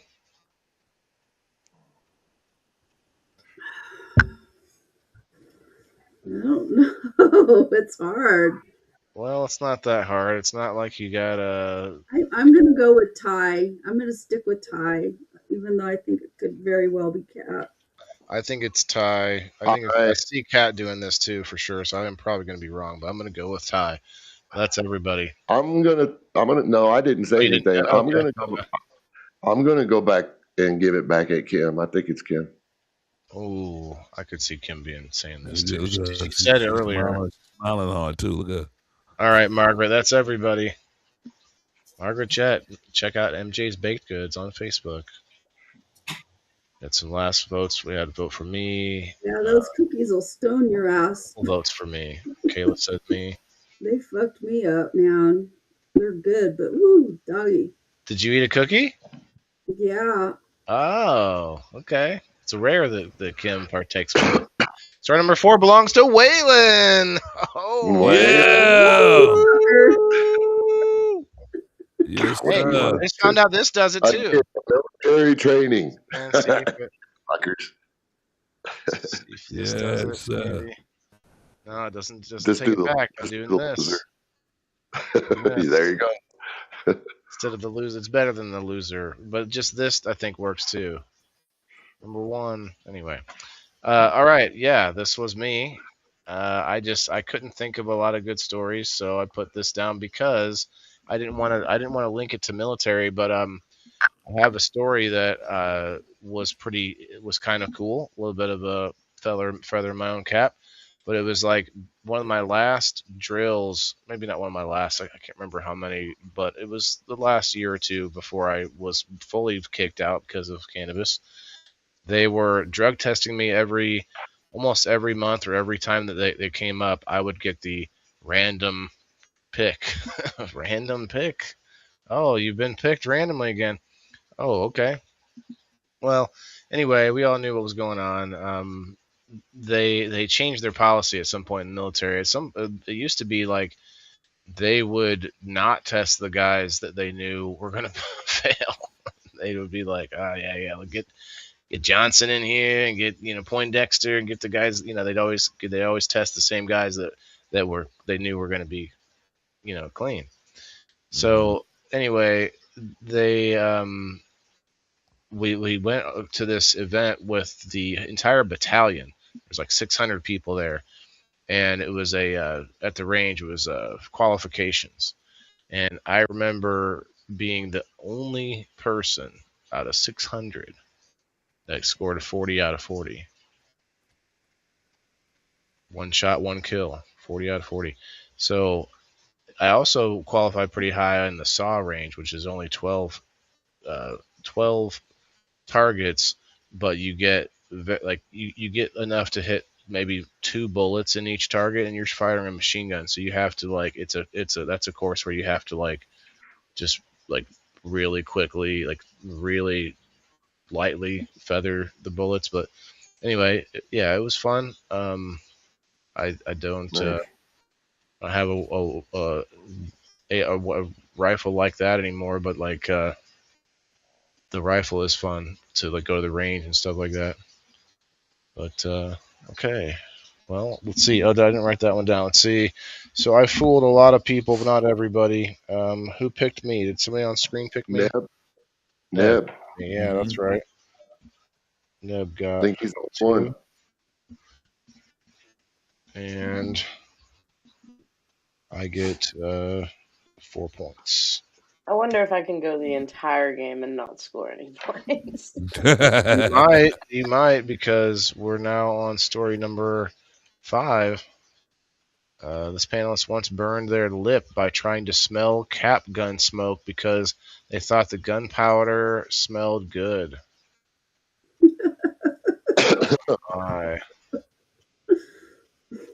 That's funny.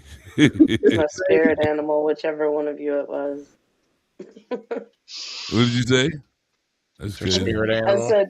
I said that's my spirit animal, whichever one of you it was. It's right next to smelling the burnt match tips and the glue bottle. Gasoline I smells was never a glue smeller. Gasoline, yeah. I'm with you on that one, Ty. Yeah. Elisa, Yeah, you like the smell of burning sulfur? No. Well, I mean, yes, technically, you're muted, yes, but... Elisa, we can't hear you. Dang. I said, oh, yep, that's the only thing I like about the gun. Oh, the smell? Yeah. Am I the only weirdo that likes the smell of air conditioner up close? Yeah, that just means Freon? It's kind of different. Yeah. When I was a kid, dude, I used to stand in front of the air conditioner just to smell the shit. I like the smell of radon. You smell what? Radon. Radon. I'm kidding. It's an odorless gas that I was gonna say, you don't want. That's odorless. You do not want it.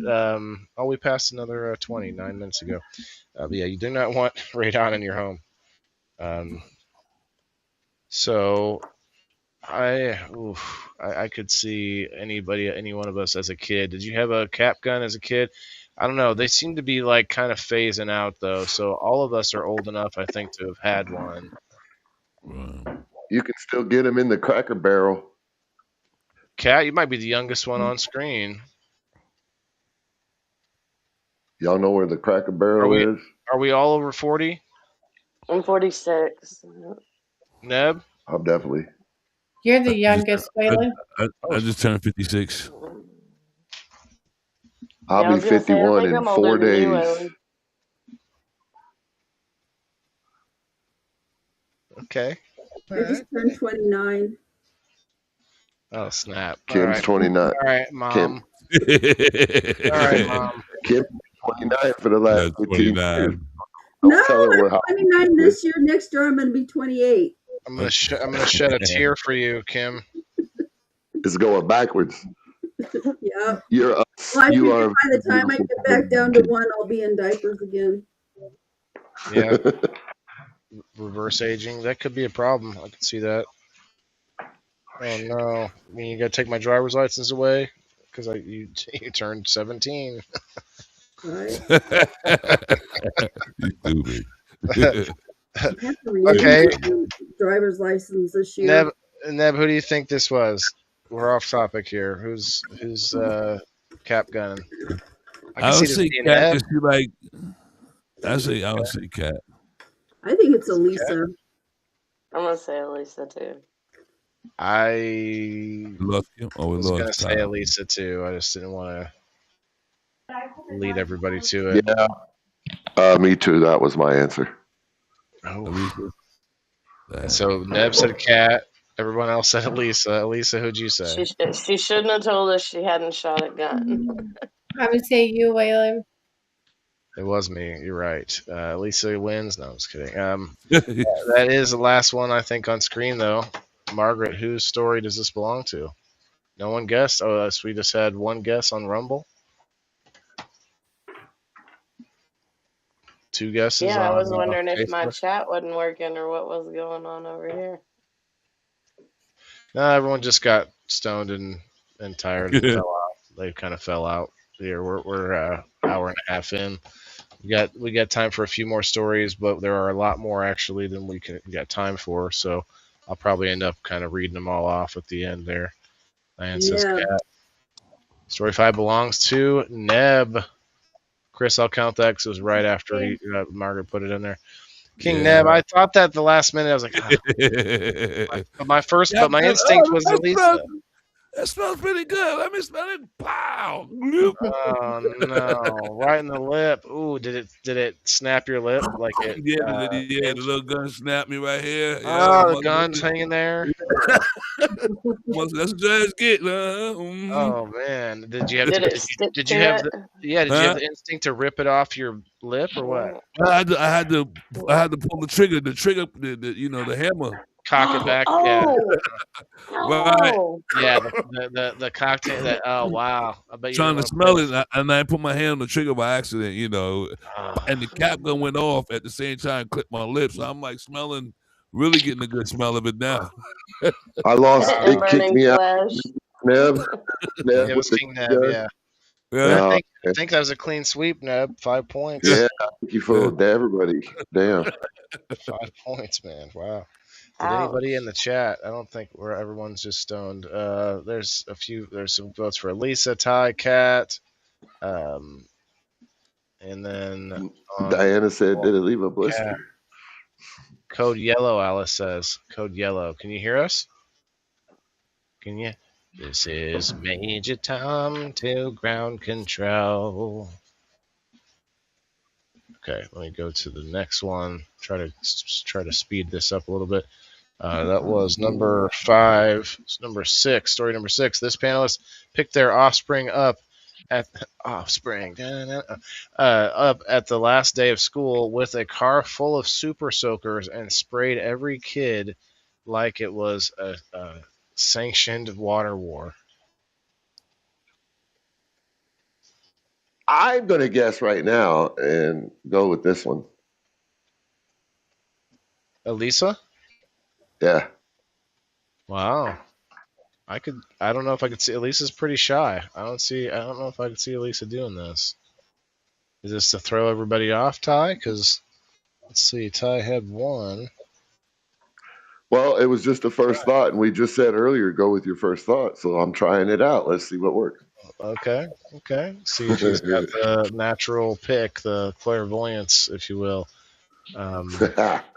Psych. Did it leave a blister? Oh, Diane asked if it left a blister. Neb, yeah, that was probably that probably took a week or 2 to heal. A little pinch. It wasn't a big blister. I'm just imagining. I imagine like a hole punch, dude, like on your lip or something. Lucky it was eyeball. Chris, unmute your tab. He says I have no sound.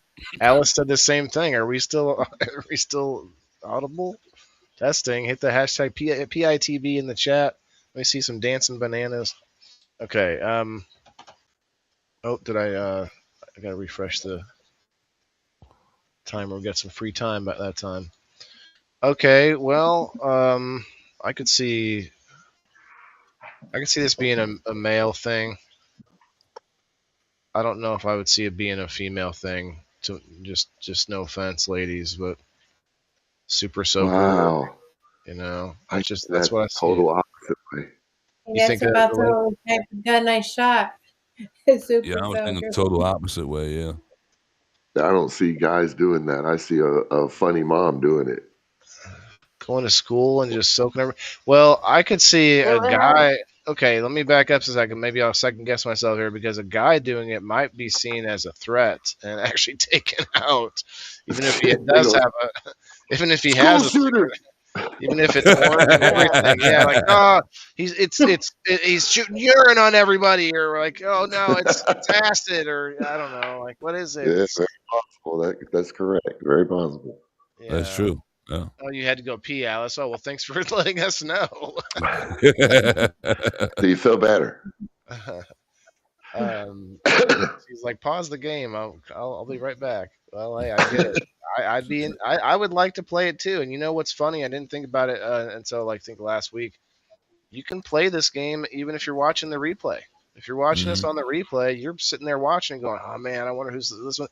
Like it's just like you just don't get to during the show get extra chances, which I erased anyway. So I guess there's that. But you have to be here at the end of the show to win either way, so you get a chance there. But I digress. Okay, so again, I didn't hit the play button. What the heck? I thought I did. I swear I did. All right, we got Elisa, we got Ty, a few guesses here, a couple for Ty. Oh, yeah, you feel better, Alice? Nice. Oh, hell yeah, great. I could see this being anybody. I think it was Ty. That's a big old kitty. Kat, what's the biggest Super Soaker you ever used? Oh, dude, I have brothers. We all had a whole bunch of them. We all have kids here? I think we all have kids. I could see Ty doing this for sure. Four of them. I'm not that fun of a dad. Just ask my daughter. She's right. Her opinion. He said, ha ha. You smoke weed, not a fun dad. You a cool dad, man. It's like I think about being a fun dad, but then I smoke, then I get high, and I forget about it. I was going to super soak my kids, and then I got. That just sounds bad saying it like that. It doesn't sound good. This just I kind of I'm going back and forth on your thought of it being a woman doing. It's funny you say that. I got this for Father's Day from one of my older daughters. World's dopest dad. Yeah, I'm wearing it right now. I didn't say that. I think that's like a weird thing though, because doesn't dope mean like other things that are worse? It does now. But at one time, all the old folks called it dope, even though we think of dope as a different thing. Yeah, exactly. Yeah, well, things change. Well, speaking of dope, was there any dope in the water? I wonder what was in these water containers. Squirting all these kids. Just bad segue. Hitting them with melatonin. I was going to say that, dude. You took the words right out of my mouth, I swear. A bunch of melatonin. Take y'all asses to sleep. Yeah, it's summertime. Sleepy stickers. It's summer break. Here, have a drink. It's Kool-Aid in night juice. Night juice, yeah. A little bit of purple dye. Make it look right. Diane says, Diane, I bought all my kids the backpack Super Soakers. Oh, wow, that would be fun. So this could have been years ago. Kim, I mean, was Super Soakers a thing, when your son was going to school?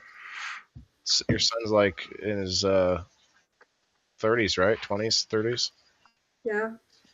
So, 10 years ago, 15 years ago, I guess it would have been one it's not too far.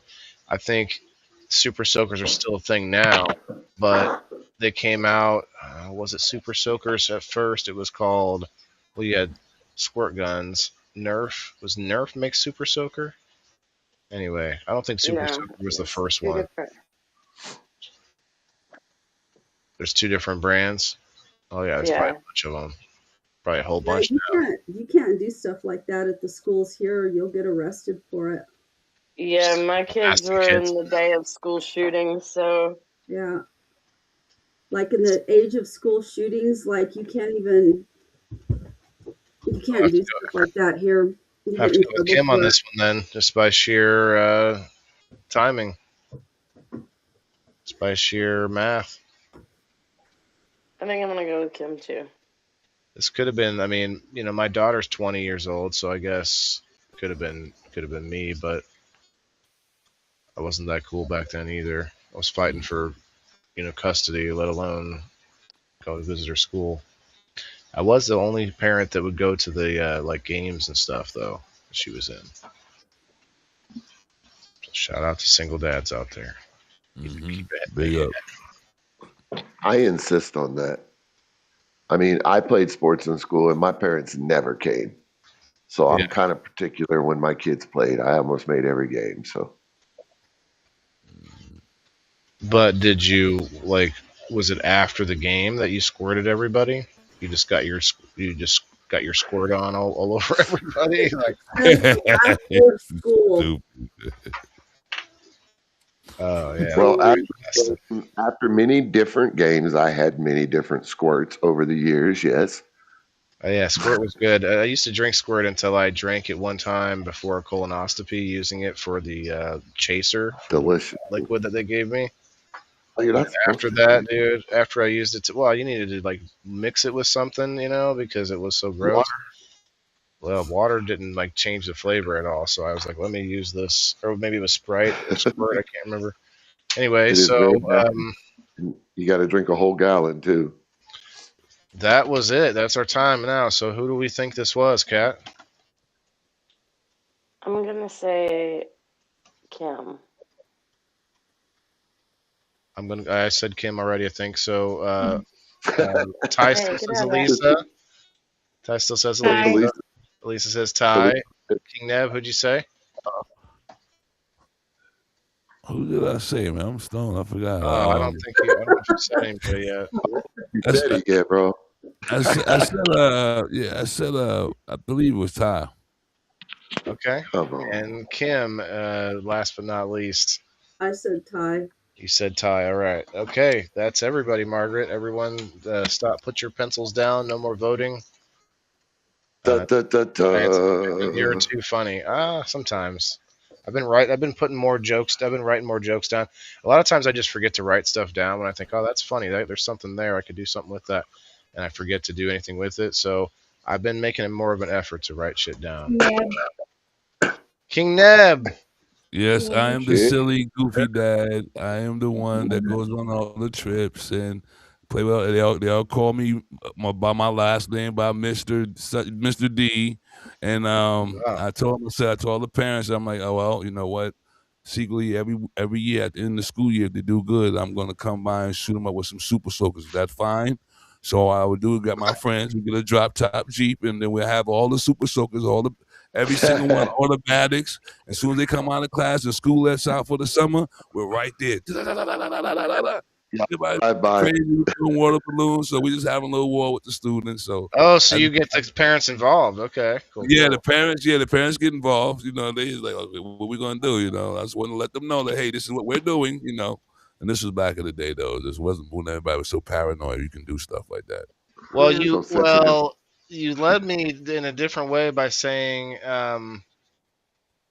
you said spray their kids like it was a sanctioned water war, but it sounds more like it was a sanctioned water war. It was. It definitely was. It definitely was. We went to war. Everybody was home wet. Parents were home wet. Cars was wet. Everybody. We had a little fire hydrant on. So at that time, we were just reloading. We just going out across the street. The fellas had a great time. Nobody got Neb, did he? No, he said he's twice in a row. Today. Yeah. Twice in a row. I didn't know neither one of the stories involved real guns either. There are. I wanted to change it up. So with that, Right. yeah. Mm-hmm. We've had 3 clean sweeps. Ty, Neb twice. That's crazy this time. So Neb, you're definitely in the lead with 14 points. Ty has 7. Elisa has 4. Kim has 6, and I have 6. What are you laughing at? Ty's noise? No, you just didn't even say my name. Well, and she said it earlier too. last She but said, not "Almost least, nothing." it's funny because the show Story Wars, the lady who reads off the points after each round, like they make it's kind of funny because there might be somebody on that show once in a while who just never scores, and they make the kind of and with 0 points, and they're like the guy to be like, you don't have to say me anymore. You have to say my name. And so I could kind of make a point about it each time. Oh, and who do we have with 0 points? How many points does Cat have? How many times is this in a row that Cat's had 0 points? 6 so far. 6. Damn, really? Because here's story number 7 right here. And it says this panelist once lost their freedom for a couple of hours. Kim. Oh, snap. Elisa, you ever been in jail? One time. Like, what? Was it less than 3 hours? Time. Yep. It was less than 3 hours, she said. Probably. Well, anybody who's only been in jail less than 3 hours is probably one time. Yeah, they don't let you do that more than once. Yeah, probably one time. That is so genius. You're making it all the way through booking this time, motherfucker. Right. That's true. Yeah. That's true. Unless you knew the person there and was able to bond out, kind of like Kim with her brother. Like she knew the sheriff, so she might have been like, boom, boom, boom. Pushed out the door real quick. So I could see this being like somebody who has been to jail longer, but this is the story of the first time they were in jail. It doesn't necessarily have to be somebody who's just never been. How many times have you been to jail, Waylon? I mean, it's a funny thing, jail. It's like it's that place and with the people. Who knows, really? What's people? What's jail? What constitutes jail? Like, are we talking Facebook jail here? Are we At first, I was gonna say it's a toss-up between Kim and Elisa, and I was like, well, and Waylon, because I know all 3 of us have done more than a few hours in jail. Yeah, I mean, I might have been to jail. Maybe I was putting perps in lockup. You never know. Alice is throwing the riddle in there. I've been behind bars but never arrested. Right? See, like this doesn't mean, lost your freedom for a couple hours. That doesn't necessarily mean jail either. That just means like. Have you ever been kidnapped, Waylon? I believe there's no other way around that one. It could be like you were admitted to a hospital for like a head injury, and they kept you, and you weren't allowed to leave because whatever, or I don't know, like the medical field can get you. When you're here, you can leave though. When you're here, you can leave. 3 hours. When you're on a psych ward hold, you can't. We need you for 2 hours to make sure you're okay. That is true. Didn't know that was part of what we were talking about. Nope. I don't think so. All I could say is I have been to jail a lot, but very few of them were just 3 hours. The emphasis on a lot. But how was your first time though? 3 hours. So Ty said shit. Very few of them were 3 days. You said a lot. Right, a lot. I mean, we're talking about years ago. Right. Yeah, years ago. I haven't been to jail in over 19 years now. So You're going to say 19 days now. I've been to prison for 19 hours. It's been at least 19 hours.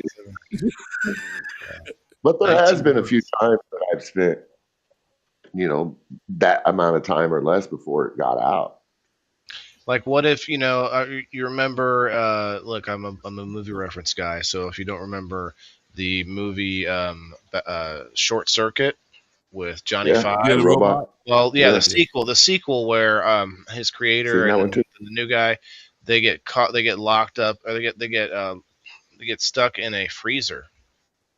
I think it was nefarious reasons, but people get stuck in freezers, and then they use the beeper. They somehow able to like hook up the signal to like try and to like use Morse code, and instead they put out like a song, like the tone of a song, downtown. Da, da, da, da. I can't think of the words, but you guys would know the song as soon as I start singing. Yeah. Anyway, downtown, right? That's what think of the word. Downtown. Okay, so I'm just saying, I think there's other ways people could lose their freedom. This sounds like it's worded in a way that makes you think immediately jail, but it doesn't say I went to jail for a couple hours. What's it say? This panelist once lost their freedom for a couple of hours. Yeah, but where else here in America, at least, do you lose your freedom at? Well, losing freedom is a loose term here. I think it could just mean like they were stuck in a place for a couple of hours, or they could mean a lot of things. But by that doesn't mean like, because does it mean incarcerated? I think be your parents. You'd be your parents punishing you. Yeah, everybody. I know motherfuckers that's lost their freedom, and all of them would say that losing their freedom means going to jail or prison. Yeah.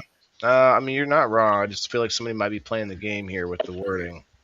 It could be somebody's parents. Somebody's parents, like punishment for 2 weeks or so. I don't know. Right, lost freedom, grounded. I was grounded for a few hours. Mm-hmm.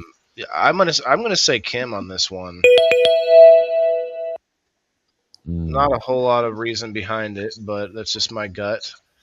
Kat, who are you gonna say? I'm gonna go with Elisa on this one. Elisa, okay.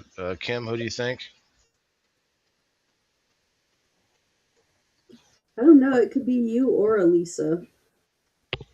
Jury duty, yeah. That's true, Alice. Mm-hmm. Yeah, true, Alice. I'm going to go with Elisa. Okay, Neb? Kim. Lisa? Kim. Ty? You. It does seem to like cascade. I was going to say, one of y'all say Waylon, please.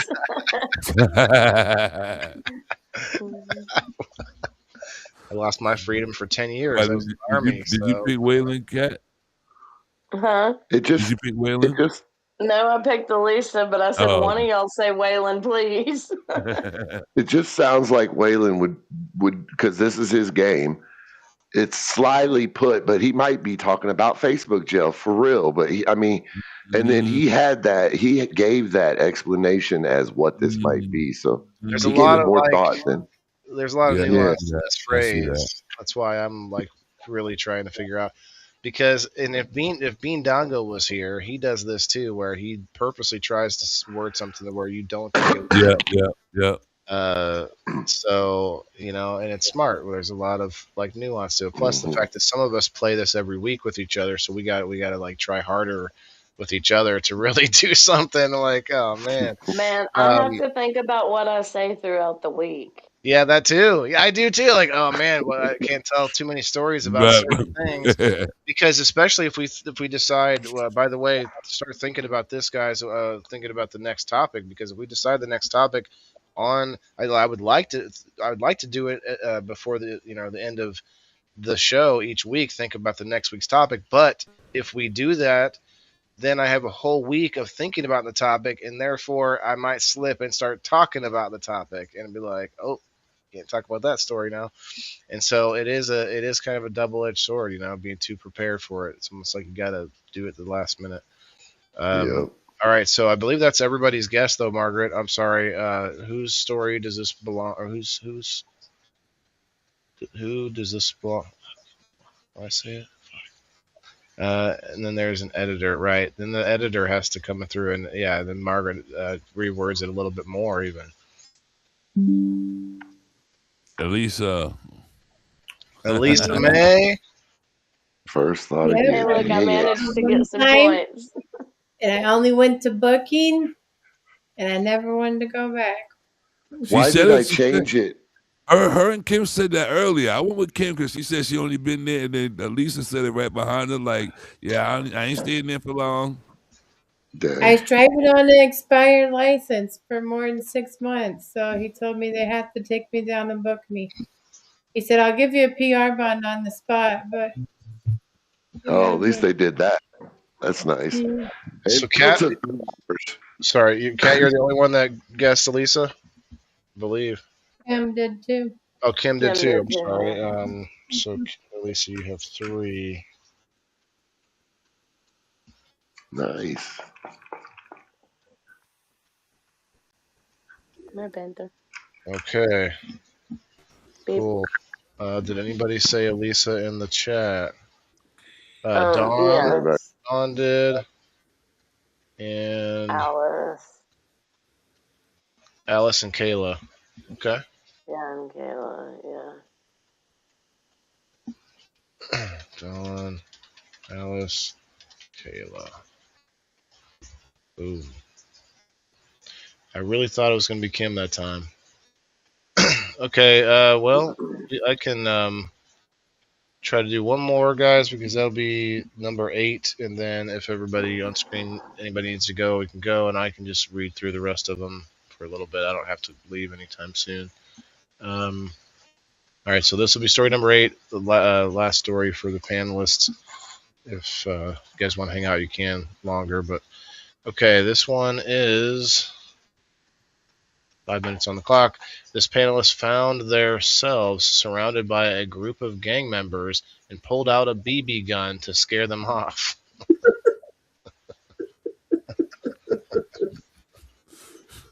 Was that you, Nips? What, Elisa? No. Mm-mm. Pull out a BB gun, scare them off. Gang hey, member. they thought it was real. The Amber May Show. Hello. What's up on the Are there Rumble? gang members in Illinois? Oh, for sure. Yeah, we got the GD, and if you do their thing, I don't want to even say the words. If you do their thing, if you do it upside down, oh man. You said Illinois, in Illinois, yeah, Chicago, Chirac out there, but it's crazy. Oh yeah. Oh, Chirac's probably got many gangs besides the. At the Are you close to Chicago? Oh yeah, I'm right up. I go down to the mean streets every day. What are you talking about? This town is little Chicago. What are you laughing at? We go down the mean streets every day. What you talking about? I'm down there, we hanging out in the corner. Usually just kind of like shooting the shit and kind of maybe singing every now and then, a little rapping. Battle here and there. A cipher. We call it the gang members came over there. I was gonna beat him up.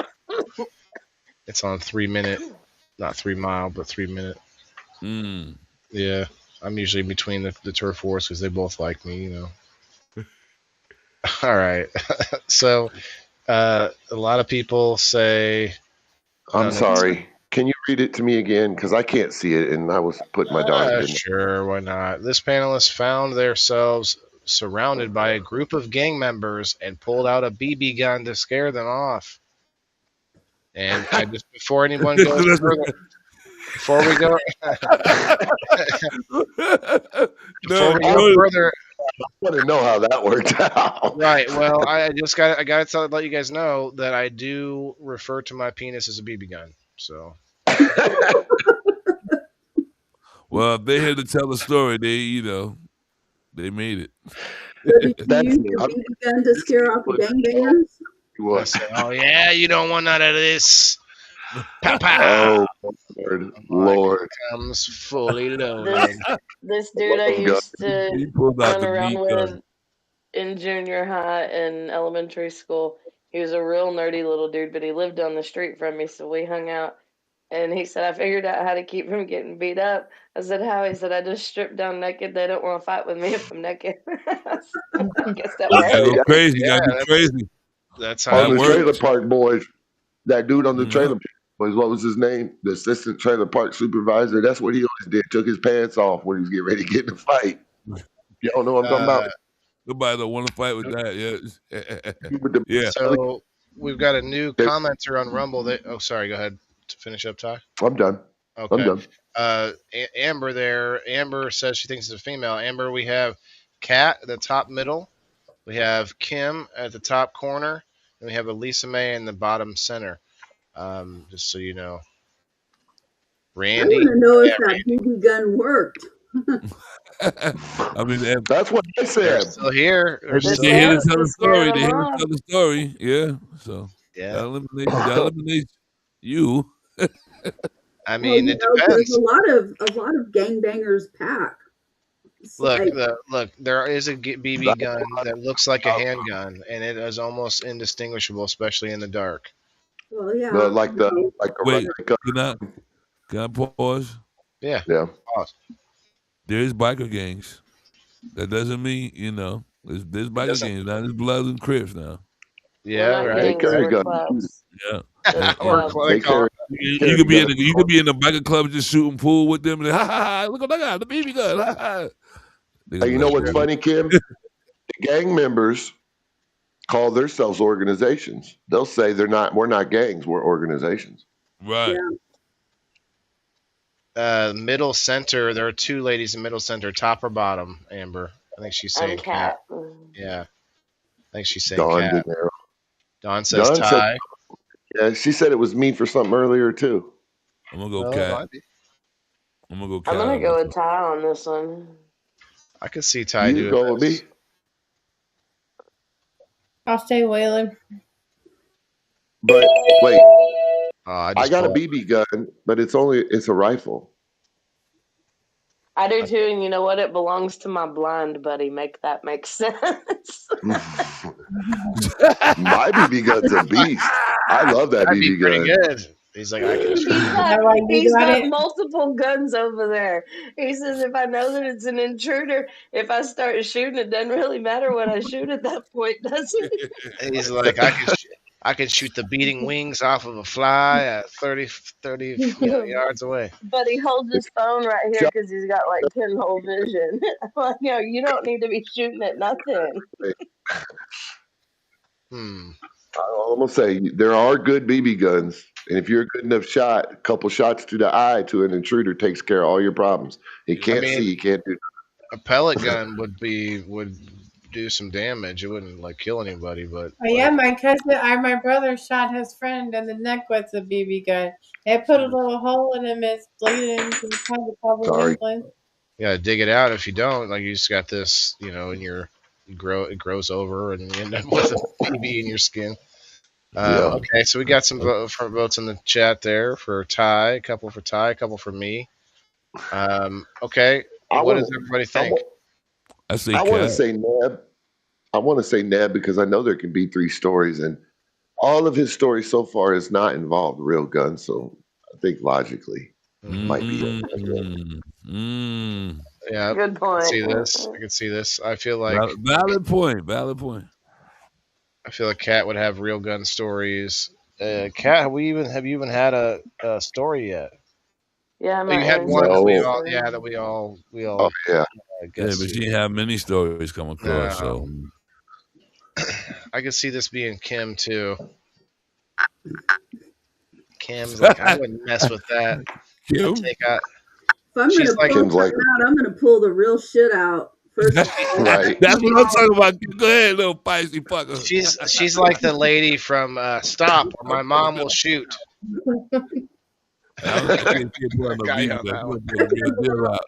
She's like, well, I've worked with all kinds of gangbangers. I'm not afraid or intimidated by them. Or like the security guy from the Ernest movies, Bobby. Yeah. Oh yeah, the quiet one. Yeah.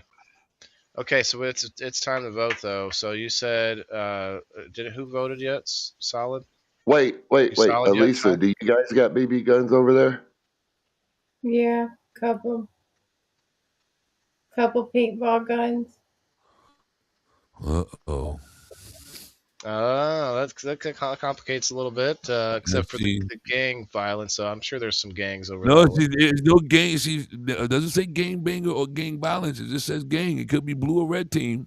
It could be a blue or red team. It's paintball now. Group of gang members. Yeah, yeah. It could be bikers too, but she wouldn't. I don't think Right, Cat had right. to scare them off. I say cat. You say Cat, okay. Anybody else? You lost your Solid? mind on that one because first off, if I'm pulling it on you, I'm probably gonna shoot you with it, and I damn sure ain't gonna pull the BB gun. Yeah, that's I'm not exactly what I sure. said. But I don't think it was like in like I think it was in the joking way with the BB gun. I don't know. Okay. So, Cat, who do you think? I'm gonna say Not sure. Elisa on this one. Okay. Kim, did you say Elisa? I haven't said. Oh, I think it's either you or Neb. okay. I'll come back to you. Elisa, who did you say? Say you. Okay. Ty, who would you say? I'm not sure, man. Neb. I'm gonna go with Neb. My first thought. Okay. Kim? I'm going with Neb, by the way. I'm going to go with Neb. I'm gonna go with Neb. I shouldn't have told you who I was going with. You know? What? So, Copycat. my God. You It's copycat. either you or Neb. All right, Margaret, that is I like would everybody. be Elisa. It's everybody. And there are like 7 stories left still, but we don't have to stick around for all that. Story number 8 belongs to Ty. Good job. Good job, Ty. You been on one. That's a Yeah, good one. that was who That I was thought at good. first, and then I said Elisa. Yeah. True story. As many of y'all who know me for a while, my other house was in the hood in Springfield, the capital of the state. I'm from here. And it's the real hood, you know. There's real gangbangers and real killings every night. Type stuff. But there's a little store down the street from us. It was called Jamal's. A couple of Arab brothers owned it. And I pulled into the store into a parking space as these young boys, you know, were coming through the drive-through, and they just so happened to be pulling off from the drive-through at the same time that I was pulling into the parking space. That you got to drive over the drive-through to get to, you know what I mean? And they took offense to that, and they jumped out of the car and called me everything from a honky to, you know, the B word and all different other types of stuff. And of course, y'all know me well enough to know I got a mouth on me. And I started running that mouth, so it got to the point where it was serious. Well, I didn't have no real thing on me at that time, but Waylon, you were kind of on point when you mentioned the replica guns. It was a replica 9mm BB gun, and it Right. looked exactly like the real thing, but it shot BBs and pellets. It was in the door of my car. So when it got to that tense point, you know, attitude is everything. If somebody called my bluff, they called my bluff, but nobody called my bluff. It worked. Mm-hmm. That's the story. They all backed down and got in their car and took off while they were talking shit, of course. But You just yeah, pull it out and you just like you can give it a lick. You like I can't tell you. this No. right here. This No, right here. I said a bunch of things that I can't say on here without getting you banned. Right. So All right. In GTA, Grand Theft Auto.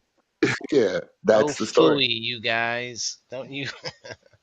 Got him. So we got a couple of votes for you. I'm trying to find them here. In the Kayla audience, and yeah, Ty. I think. I think Kayla and Ty on that one. On the Rumble side, I got the Facebook side. Kayla. Or not Kayla and Ty. Kayla and Alice. Okay. Well, you know what? We can wrap it up, or you guys want to do one more? King Neb, you got time for one more? You want to? Yeah, I got time for one more. Okay, let's do one more then. I got time for as many as you want to do up till about midnight. I had one more story that I really wanted to get in, but it's not even in the next 3 stories, so I'll just have to tell you guys at the end here. This panelist rides with the wind in their face. That's freedom. That's freedom. Diana guessed me as well, Waylon, on that last one. I got Diane and Dawn on the Facebook side. I just didn't have all the Rumble side yet. Okay, so yeah, I mean, it sounds like Kat for sure. Would Kat do this knowing that she's a motorcyclist, and I think she's probably the only one on here that rides a motorcycle? I'm gonna guess Ty rides a motorcycle too. Ty might ride a motorcycle. Yeah, Ty might ride a motorcycle. Wait, can felons ride motorcycles? I know Ken might ride a motorcycle too, though. I think a better question would be: can felons not ride a motorcycle? Right, that's like a requirement at that point, isn't it? Well, I mean, this doesn't have to be a motorcycle. Definitely could be a rag top, or maybe just the windows down. Well, he did say he's got somebody's face in front of the AC. I mean, just pointing at their face. Pointing AC in front of the face. He like to smell AC, so maybe somebody in front. You like AC It's air like, conditioners. I like to ride with the wind vents in my face. Kim, What? The wind vents? That's just a fan. No, that's wind from outside. Like, no, it's not. It's a fan. Yeah. Kim, how many earlier? Kim, how many cars do you have? How many what? Vehicles do you have? One. She's got a 3-car garage with 6 cars in there. Huh? Is it a convertible? Is it a drop top? Do you have a 4-wheeler? I drive a Chrysler, and that's it. What's the plate number? And that's it? Do you drive a 4-wheeler? Nope. What kind of Chrysler? I think Ty's deflecting right now. He likes a lot of questions when I'm starting. He's had a lot of stories already. Yeah. He's had at least 2 stories. Yeah. Okay, true. And it is Elisa, not what do you drive? It'd be him though. A Kia. My son does have a drop top Camaro. Alexa, stop. He does. I was just thinking that as you just said it. A nice black one, right? Yeah. Yeah, but this just says rides with. Doesn't say like only rides with. Sometimes. With the wind in their face. He does. Ride like the wind, bullseye. Oh, sorry. What about you, Neb? You got any vehicles that you can ride in the wind on? Chevrolet, shove one foot and lay the other.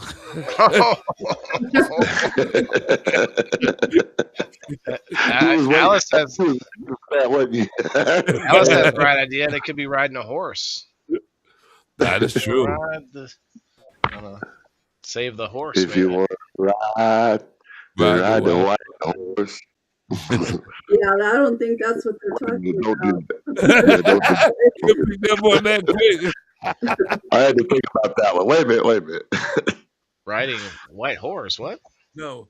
Yeah. It's a song. It's a song. It's a song. It's a song about drugs, man. Let's just leave it at I see.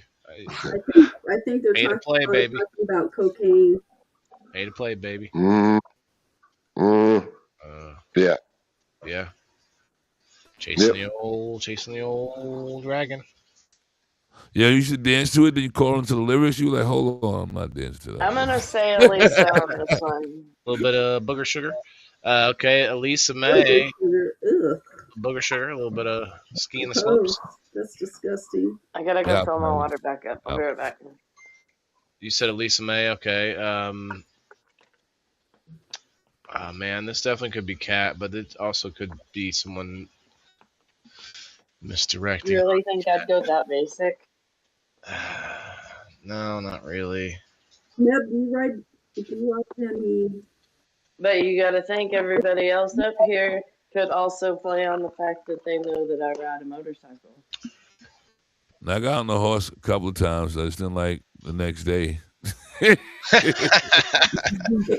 Oh my goodness! Ooh, yeah, you're right. Whoever put this one Whoever put this one knew that I would be on here too, and that everybody would instantly thank me. Yeah, So. that. Cat, or Yeah, I think that's where Neb, you find freedom, Cat. Neb, have you ever read the book 30 Days on a Saddle by Colonel Blue Balls? No. Yeah, after being on the saddle for 30 days, 30 they days. called him Colonel Purple One of Balls the blue after balls, that. huh? Oh shit, Wow. being saddle sore sucks, dude. Swelled up. Oof. Swelly. Yeah, it's Colonel Big Balls after Captain 30 days. Swoley. Yeah. Captain Ooh. Swole. Captain Swole. All right, Captain that's 5 Swoley. minutes. So, Cat says Elisa. Kim, who do you say? So Neb, did you say you don't ride motorcycles? Oh, I used to ride motorcycles. I love dirt bikes too. Neb's putting himself squarely in the crosshairs. So it could be Cat, it could be Neb, and it could be Ty. Could be you, Kim. I don't Could see be Elisa. Elisa May doing it because she got long hair, long curly hair. And long curly hair does not do well with wind. You got straight hair, Cat. That's pretty straight. Yeah, It's but actually curly and I blow she's a dried it today. motorcycle rider, and people that ride motorcycles like Straighten all their the hair. time, they take care of their hair. They Like do tied stuff. up. But I mean, if you know that you're gonna go ride around in a convertible, you tie yours up too. So I mean, she could tie her hair up and ride around in the convertible. Yeah. Oh, I'm yeah, gonna say It cat. doesn't say wind in the face. on It this one. says it says wind in the hair, or it says wind in the face, not wind in the hair. Is what I'm trying to say. Oh, Okay, so you're going with like Cat. somebody Okay, that's bald. this could be Ty. Kim. This could be Kim. Elisa. I'm gonna go with Elisa. Elisa, who are you going with? Cat. Cat. Well, Ty. It's him. He can't pick. It's Neb. him. We'll go with Neb. Oh, that sounds like a classic misdirect. Kim, who'd you go with? I think you're the last vote. I don't think it would be you, Waylon. Well, I feel appalled. Like he can't ride a motorcycle. Yeah, right. Like, he can't You ride. know what? In 2 minutes, I'll be riding the clouds. Well, we all know that Cat He rides his bicycle with his wind in his. I don't think Kat would have put herself out there like that. So it's like to Ty or Neb. Maybe she would, because she knows all of us know she rides. She would have put that in there. Bicycle. No, I don't Bicycle. I want to ride my bicycle. All right, Queen, slow down, Freddie. I'm gonna say Neb. Queen Neb now. I'm gonna say Neb. Queen Neb. Okay. Queen. So you said who? Sorry. Neb. Neb. Okay, that's it. All right, Margaret. Everybody's votes are in. If you didn't get your vote in the comments, too late. Whose story is this? Kim, she's talking. Betty said. Yeah, I said Elisa. Probably Kim though. I'm guessing it's Kim. Yeah. Yeah. I said Cat. Did anyone say Kim? Because I should have said Kim. I thought about it afterwards. I think Kim got a clean sweep there, huh? You guys Let's hear that story. You guys should look at my profile picture. Let's hear the story. Yeah, I honestly don't even know any of y'all's last names. I don't ride motorcycles or anything like that. I can't afford a four-wheeler. I would have like a Razor. Those are pretty cool, like a dune buggy. But I can't afford any of that. But I do ride horses. Nice. If you were to see my if you were to see my profile picture, it's a picture of me when I was probably about 7, somewhere around in there. Riding a barrel horse. In a previous program, I remember you talking about horses. I knew that in the back of my mind somewhere. We've even talked about it on a previous program. Yeah, and that's why I noticed. I was like, it doesn't say like on a daily basis. It doesn't say like that's my everyday drive or everyday, like Yeah, You yeah. don't know how hard I have to like switch stories up and like think about not mentioning my motorcycle when I have to come up with Well, something. yeah. Well, did anybody guess Kim? Just in the comments, Kim got a Because clean sweep that time. everything I do has to do with being out there on the motorcycle. Like that's all the people I know. That's Right. everything. All right. Cheers, everybody. Cheers. Okay, so story number 10. This panelist sibling at the age of 16 shot their other sibling's friend for breaking into their mother's house and was not charged with a crime. Sounds like a BB incident, Ty.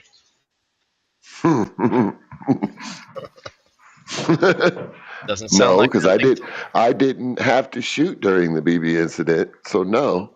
Okay, well, but it doesn't sound like a lethal incident because you know what I mean. Like it doesn't sound like sounds like they may be shot with a BB gun. I wish my old lady was here because she would Cat's definitely have something counting. to say about this BB. No, I was I reading shot it her in her again. head. I was Oh, rereading I it. see. Read it for us, Cat, so we can hear it in a different tone. This panelist sibling at the age of 16, some commas would have helped, shot their other sibling's friend for breaking into their mother's house and was not charged with a crime. Probably Well, Cat Waylon. probably trying to throw us off there with I wish I would have put commas in this story when I wrote it. No, it would have made it reading it. That's why I was like I was breaking my sentence up there when It I is was tough. pointing. Yeah, it's I feel tough like sometimes that with was comments. Ty would have been involved in. So you said me, Kim? Yeah, I said it's probably Waylon. Oh well, are I you didn't say using your final answer? No. Well, no, because your final answer will be in the next 10 minutes after the 3 minutes. That's right. And That's time, Oh, my mom said she likes commas on purpose. She likes to think. How many siblings do you have there, Ty? Two alive. Two alive. How many siblings did you grow up with? Three. Three? My oldest brother died, so yeah, I have two alive. That's why I said that. And it says at age 16, like it doesn't say whether the sibling was 16, the friend was 16, or the panelist was 16. Yeah. I had all three at age 16. Oh, no, it does. My bad. It does say like this. The sibling was 16, shot their other sibling's friend. So the sibling shot the friend of another sibling. Their mother's house. So that's two siblings. That's two siblings, Ty, right there. There's at least two. Yep. How many siblings you got, Neb? King Neb, yeah. How many brothers and sisters? Just one, huh? One alive, yeah. Well, I mean, when you were 16, how many did you have? Oh, just had a brother and a sister. I'm the middle child. Could have been the sister's friend. Sister's friend stealing from mother's house. I think it's Ty. It's either Ty or you, Waylon. Me? Yeah. I'm going Ty with this one. Okay. Elisa, who do you think this is?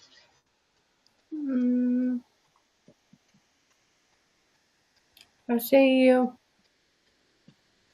I think I might go Elisa May on this one. Kat, who did you say? I'm gonna say Ty. Ty? Okay. Ty, who did you say? I'm sorry. I didn't. I'm gonna go with Neb again. Okay. Kim? I'm gonna stick with Ty. Oh. Somebody might be cleaning a house here. I can see this. Well, Lisa doesn't like guns, but this could be one of the first big things. But did her sibling like guns? Didn't she say in the beginning something about somebody shooting somebody else? And then her friend killed themselves? I'm gonna say Lisa May on the last vote, and I think that's everybody. Margaret, whose story is this? It was Kim. It looks like Kim likes it. Kim and Kat both smirking like it was their story. Kat. Wasn't my story. It was Kat. Cat. Got him. You said Ned though, Ty. No, that's what I'm talking about. No, She she got him. said, Nobody said fooled that. us. So She you fooled us. clean, She got us good. Yeah. clean sweep. That's almost the whole night. It's been clean sweeps almost. Yeah, that's crazy. Honestly, that's Got unusual. one. I think I got one. The last one for Cat, didn't I? I think there was one. I guessed. I think it was a Cat one. You have 2 clean sweeps. Neb has 2 clean sweeps. Kat has a clean sweep, and Kim has a clean sweep. That's crazy. No, I meant guessing. Like I got Cat on her last one. I think too. I got it right. Didn't I? Oh, not sure how It was somebody. I can't see it like that. I just have the number of rounds and then how many points who got what on each round, but I don't know whose story it was. Oh, okay. Well, I gotta go. I lose my freedom for the next 10 hours. So. All right, Uh-oh. Lisa. Good night, Lisa. Have a good night. Right. Bye, girl. Have a good night. Okay, well, since someone had to go, we can just read the rest real quick. The next one She's was such a strong person. she's a hard worker. She's working all the time. So this one again, the game part is over. And actually, real quick before I read this, even did anyone guess Cat in the audience last time? Nope. Kayla? Nope, not No. that I saw. Not Nope. on Rumble anyway. I can't see Facebook. I'm looking real quickly just so I don't miss anybody. No. Looks like two of you said Cat, but I think that was in number 8. Okay, or 9. Okay, cool. All right. We will just read the last couple. Miss Painless remembers their first time sitting in the back of a police car. I have to go. Okay. Sorry. I'm gonna holler at y'all. Much love, kings and queens. All right, man. Y'all have a Right. Peace beautiful out, night. man. Thanks, Give me man. a follow if Amazing. you're ready, bro. We'll follow you back Okay. Thank you so much, man. later. Later. I should have made him guess whose story this was. Oh, what was it again? Yeah. Miss Painless remembers the first time sitting in the back of a police car. Right after I said that, he was like, "I gotta go." This sounds like someone who may have been in jail. I mean, don't But- everybody remember their first time in the back of a police car? I do. Yeah. Yep, I do. I don't think I do. I sure Okay. do. Well, we don't have to play the game here, but this is my story. I was trying to be clever with the wording because no, I was not being arrested, but I was sitting in the back of a police car. What happened? I fell asleep at the wheel and ran into the back of another car. Oh, It was a Sunday at midnight. I didn't work. It wasn't even third shift. It was like a second to third shift. And so it would be like 6 o'clock at night till sometimes 3 in the morning, sometimes 8 in the morning, sometimes midnight if it was a short night. And so I was going home and just fell asleep. I wasn't stoned or anything. I didn't get any trouble, but while he was filling everything out and stuff, he had me sit in the back of his car.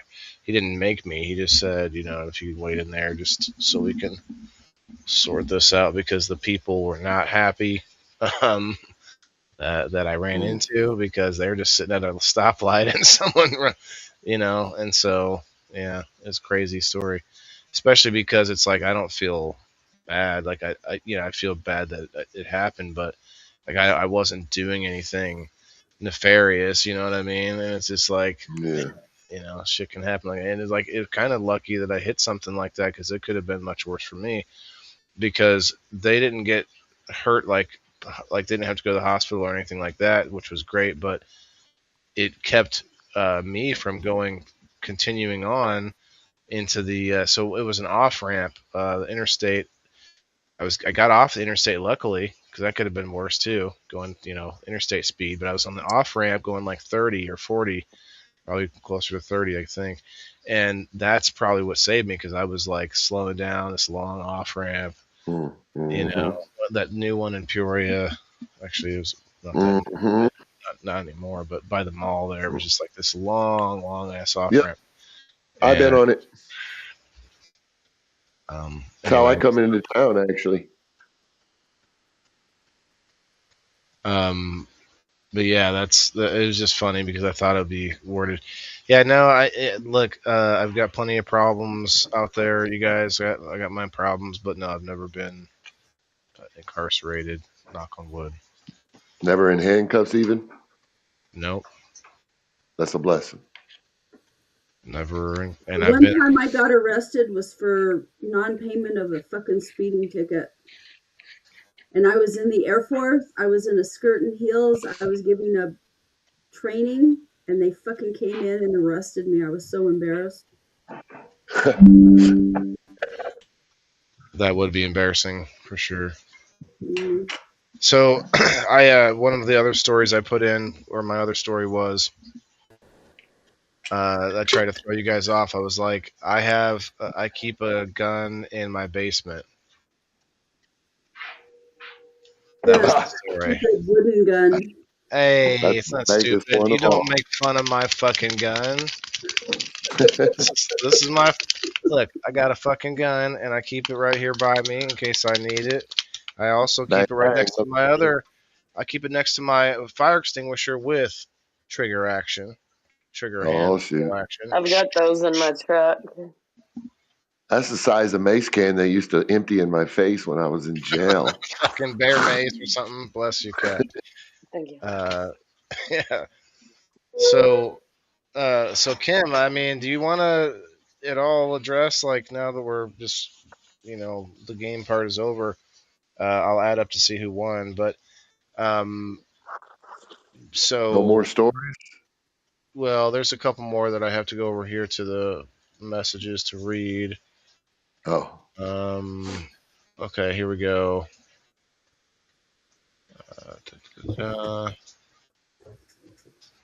Wow. This panelist just wants financial freedom. Guessing that is Lisa May, because it doesn't have anything to do with guns or anything. Well, it doesn't have to do I'm with gonna freedom. go take some allergy medicine. I'm having a sneezing fit. Next one says this panelist was helping a kid fix a bike and thought the kid had a Glock. Turned out it was a BB gun. Sounds like cat. I'm not sure. It's not mine. Is it yours, Kim? Mine. The police took this panelist's gun, and after beating the case, spent a year and a half trying to get it back from the sheriff's department. This sounds like a cat story. No, that's me. That's you? Okay. And it does say BB gun. Oh, this one doesn't say it anymore on here. So me and my son kind of have a thing for replicas, and he knew this, and he got me one for one of my birthdays. And I got stopped coming out of a bar. The cop was sitting off in the back. I was not drinking at all. I went to the bar to make some money off of, these plants. And coming out, I got stopped. And he was one of those young cops that was super power hungry, and he was just trying to find something. Eventually made me where I was out of the car, and he was searching my car, and he found that replica, totally different one from the other story, and charged me with the charge that, again, the state didn't uphold. Similar charge as the other one. And after all charges were dropped, I asked the judge to order the state to give me my gun back because it was a birthday gift, and it was actually an expensive replica, okay? And they wouldn't do it. The state's attorney's office would not do it, and the sheriff's office would not do it. And I ended up having to pay $150 for a filing fee because I didn't want to hire a lawyer, and filed for a motion for myself back to that same judge to order them to give it back. And then, so the judge ordered them to give my gun, my replica gun, back. And they still didn't do it for almost another year after that. So I had to fight with the sheriff's office and constantly go down there and argue with them, sometimes scream with the sheriff himself, before finally, yes, listen, well, they told me they lost it. First, they just fought it. And then when they knew after the judge gave the order, they told me they lost it. And then the judge found out where it was. I don't know how this worked out. But the judge was on my side because when I asked him originally to make the order, he didn't make that part of his order, but he told me what I needed to do to get it back, which was go down to the sheriff's office and I have to do claims, staying, blah, blah, blah. Okay. None of that worked. Make a long story short, the judge gave it back. They finally so-called found it and then gave it back to me a year after the judge ordered it. So that was that story. Wow. I thought it was fitting because of the freedoms, because of the freedoms and, and the stuff that they actually illegally did to not give me my shit back. And it was just a BB gun. So imagine if it had been a real gun, how much harder they would have done that. Even to somebody that had a real gun, yeah. I could almost imagine not even ever getting a real gun back. Yeah, they definitely want people to turn them in, not have more. Elisa May, that's okay. Honestly, it was it was kind of a both topic, freedom, but with sort of an emphasis with the freedom on guns and kind of. I think Kim maybe could speak to it better, but she wanted to bring up like the laws and the constitutional rights when it comes to gun ownership and concealed carry and stuff like that. I know you got into it pretty heavily on Facebook about the. I think it was about the. I forget the man's name. Is it Andrew? Oh, the man that got shot. Yeah, that had the concealed carry. And evidently, he works in an emergency room, and he just was helping somebody. Oh, I didn't know that. I haven't looked at any of the video much of it. I saw some of it, but I guess he was a nurse in the emergency room. I think ER. And ICU. Yeah, ICU. And he was a veteran. Yeah, and I guess he was bent down to help somebody or something. I don't know any more than that. I just know that it doesn't seem like a great situation, and I don't think anybody can really defend it. But it is, I don't know. It is making people like go nuts online for some reason. There's no different than that woman a couple weeks before him. I think that one was worse though, because that lady was there for a reason. I'm saying there's no difference between people arguing about it. There for a reason. There's half over here. That's true. It doesn't matter. People shouldn't die. People shouldn't be dying for this. Let me say this. But it's like they're being too heavy-handed. And the thing is that the thing that people don't understand about the function of these ICE agents is they're not trained like regular law enforcement are. And no. I've talked to Border Patrol. Because I have neighbors that are Border Patrol. I have friends that are cops. I have a state police. I have a detective for the city. I have a patrol cop for the city, and I have a sheriff that lives in my development. We all live like in proximity, like a few houses away from each other. So I talk to these people all the time. I come from a Leo family. These ICE guys are the lowest level of like law enforcement, and they have a very specific purpose, which is to go after immigration related kinds of stuff. They do not receive the same kind of training that law enforcement do.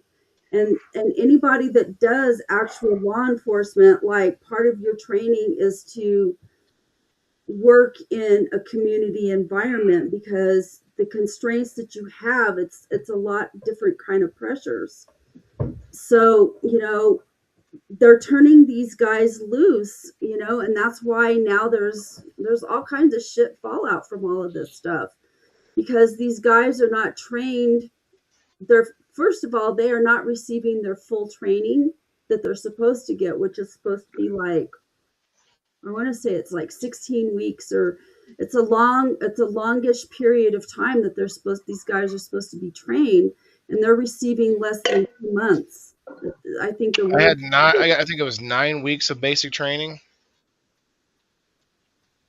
Yeah, but you go to AIT. And boom, here's a gun. Yeah, but that doesn't know. If there's wartime, the AIT doesn't matter. You're trainable. You're a grunt. Yeah, but it's different. It's different because 9 weeks. Yeah, but they weren't. These guys weren't prepared for either. The function of a military person is to go to war. Okay, it's a whole different scenario than setting somebody out into a civil situation. Yeah. You know, I worked with local Iraqis. What do you mean? We were in civil situations. No, yeah, but you're at war. You're in a war situation. We're not at war. Working with war here. It's a whole different let me say one short thing. The laws, the way it is written, police should not be shooting you because you have a weapon on you. This should not be a fucking discussion. You can pull that weapon out, and by law, police should not be shooting you. You have to show yourself to be a threat, almost shoot at them for, by law, them to execute you. So all these arguments about they had a gun or she was driving her car at me, that's bullshit, guys. They're normalizing doing this, and they're using half of America to do it. Well, this has happened before. What bothers me greatly about this guy in particular, our government doesn't kill us without impunity. We have a right to a trial, not to die on the streets for it. Yeah. This has got to stop. Well, don't act like it's a new thing. I mean, that's my point. What bothers me about this guy dying is that you can clearly see, because I took the video and I pulled the video apart frame by frame and looked at it frame by frame. Multiple videos, yeah. This guy was neutralized on the ground before they realized that he had the gun and disarmed in his back waistband. And you can hear in the video one of the officers say gun. And then it was shortly after that two of the whoever it is, the two of the people detaining him shot him. This guy was detained. He didn't have the gun in his hand. He wasn't brandishing. None of that. Listen, though, Kim, the problem is legally. And here's the other part that really, really bothers me is this guy had a concealed carry. That's right. He wasn't doing anything wrong. It isn't anything that I wouldn't have done. I conceal carry. You know? I agree. I would have done it, and I can't conceal carry. So. For him. I mean, listen, the fact is that they disarmed that man. They pulled the gun out of his waistband and tossed it to another officer on the ground. Yeah. Then shot him. And not just once. Multiple times. Right. Your government should not be able to execute you actually got in shot the middle of the street without consequences. You know, you can't do that. You can't do that. And so there's a lot of fallout with that. You know, they removed Bovino. Bovino's gone. What else did they do? So there's a lot of, I don't know, man, there's a lot of scuttle that Kristi Noem is going to go next and Stephen Miller, because check this out. So I know that are you here, Andrew? There's a lot of scuttle that scuttlebutt that Kristi Noem has been on Trump's shit list for a while. Okay. Mm-hmm. So that's either here or there. I sit there, I listen, and I just kind of sit back and watch to see what happens. So anyway, this came from multiple news agencies, and some of them are very reputable news agencies, because I'm very picky about things that I believe out of the media. So she was quoted as because she's like in trouble. I can't remember who it is that she's in trouble with. It might be the courts. I'm not sure who exactly it is, but she threw fucking Trump and Stephen Miller both under the bus. And you know what happens when you throw Trump under the bus? He's going to come back on you with a vengeance because, man, you just don't. He doesn't put up with disloyalty. But she threw him and Stephen Miller under the bus by saying that she was following their directives. Yeah, the officer. There's like going to be all kinds of fallout because, like, I mean, he's already. Look what they did to the Bovino guy. Look what he did to the Bovino guy. He's already doing it. Like if you're making him look bad, he's going to throw you under the bus quick. And I'm talking about Trump throwing them under the bus. Well, the thing is politically they have to do something because fucking Republican senators and congressmen are starting to step out on this. Like, they're pissed. You know, there's all kinds of fallout from this shit. Like, it's bad. So they can't just sweep it under the rug, and they can't do the usual spin and say, oh, you know, these are bad people. They're, what are they calling them? Domestic terrorists and all kind. They're labeling them this stuff. Well, you guys, look. And they can't do that with this because you can. They're trying. This isn't the only thing, though. For the since 9/11, there has been a redirection, re-aiming of the apparatus, which we call the military-industrial complex. And instead of outward, they've been turning around and looking inward and pointing it back at us. And partly, I think, because of the internet boom and the information boom, and that's why we see so much disinformation and so many alternate facts out there in two different ways. Two different angles of seeing something can make you think of two different facts completely. And so that's why all this confusion, all the division that we see from the you want to call it deep state, whatever you want to call it, the apparatus who's been in there since before I was born, the people in power that have levers of power inside of our government, inside of our culture, they have been pointing it back at us. And I think partly it's to kind of try to hold.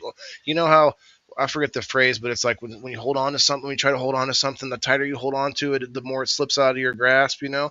And that's kind of what has been happening, it seems like, in the global scale of information and power. And you know, I mean, Trump or no Trump, I think we're going to see more and more of this. We see it in other countries. We see it all over the world. I mean, look at COVID. I fully believe it was a dry run. I mean, I think it was, you know, there's plenty of things that have happened that are so shady and so weird, even just within our own government, that it just doesn't look good, you know, since 9/11 on. I'm sure before that too, obviously, Gulf of Tonkin, all these different things. Well, in my opinion, and this comes from working in politics, one of the things, because I've studied this stuff intimately, you know, it's like, you have no idea when you go to college at the level that I have, you know, how you focus on this stuff. But one of the things, having worked in politics, on top of that, is you have Democrats and you have Republicans and whoever else is in the mix. But you know, Green Party. Your other parties, well, the Tea Party is a whole different thing. So the Green Party. I'm talking political machines. I'm talking Republicans. The Green Party. Oh, the Green Party. They're all wings on the same bird, man. I don't think the Tea Party or the Green Party, I don't think they invest as heavily as the Democrats and the Republicans. I was kidding, but there's like a dozen other political parties that are actual parties. They're all wings on the same bird. But you get these people that run these political machines, what people don't realize is there is an army behind both of these political machines that's full of people that they hire that are experts in psychology and all kinds of shit. And so it's not think tanks. It's deliberate targeting. It's just like when you go, these big time attorneys that, you know, charge millions of dollars for like O.J. Simpson kind of cases. You know, they hire all of these experts, and they hire people that are like trained in like psychology and things like that to look at jury selections. I mean, it gets down into the little nitty gritty kinds of things that win cases. And political parties have been doing that kind of stuff for many, many years. And it's all about spin and holding power and how we can win and advance our agenda. And Look at this hand. This hand screws you. It's all about that divide and conquer tactic. They keep 50% of America over here and 50% over here, and that's pretty much how we're divided down the political lines with, you know, your little factions of each side. I kind of see that naturally, though. Well, This is nothing. factions are a natural thing. That's one I think of it's natural, yeah. The framers of the Constitution, James Madison and all those guys, they talked about factions. And they talked about not wanting political parties, but talking about how that's a natural, people naturally gravitate towards sides. So factions are inevitable. Well, that's have to control. That's the psychological part you were talking about there, that people naturally gravitating towards sides. Oh, yeah, that's just, it's the wolf pack mentality. It's the pack mentality, you know. But there's a lot of free thinkers out there who I know before were free thinkers who have now gravitated towards one side or another.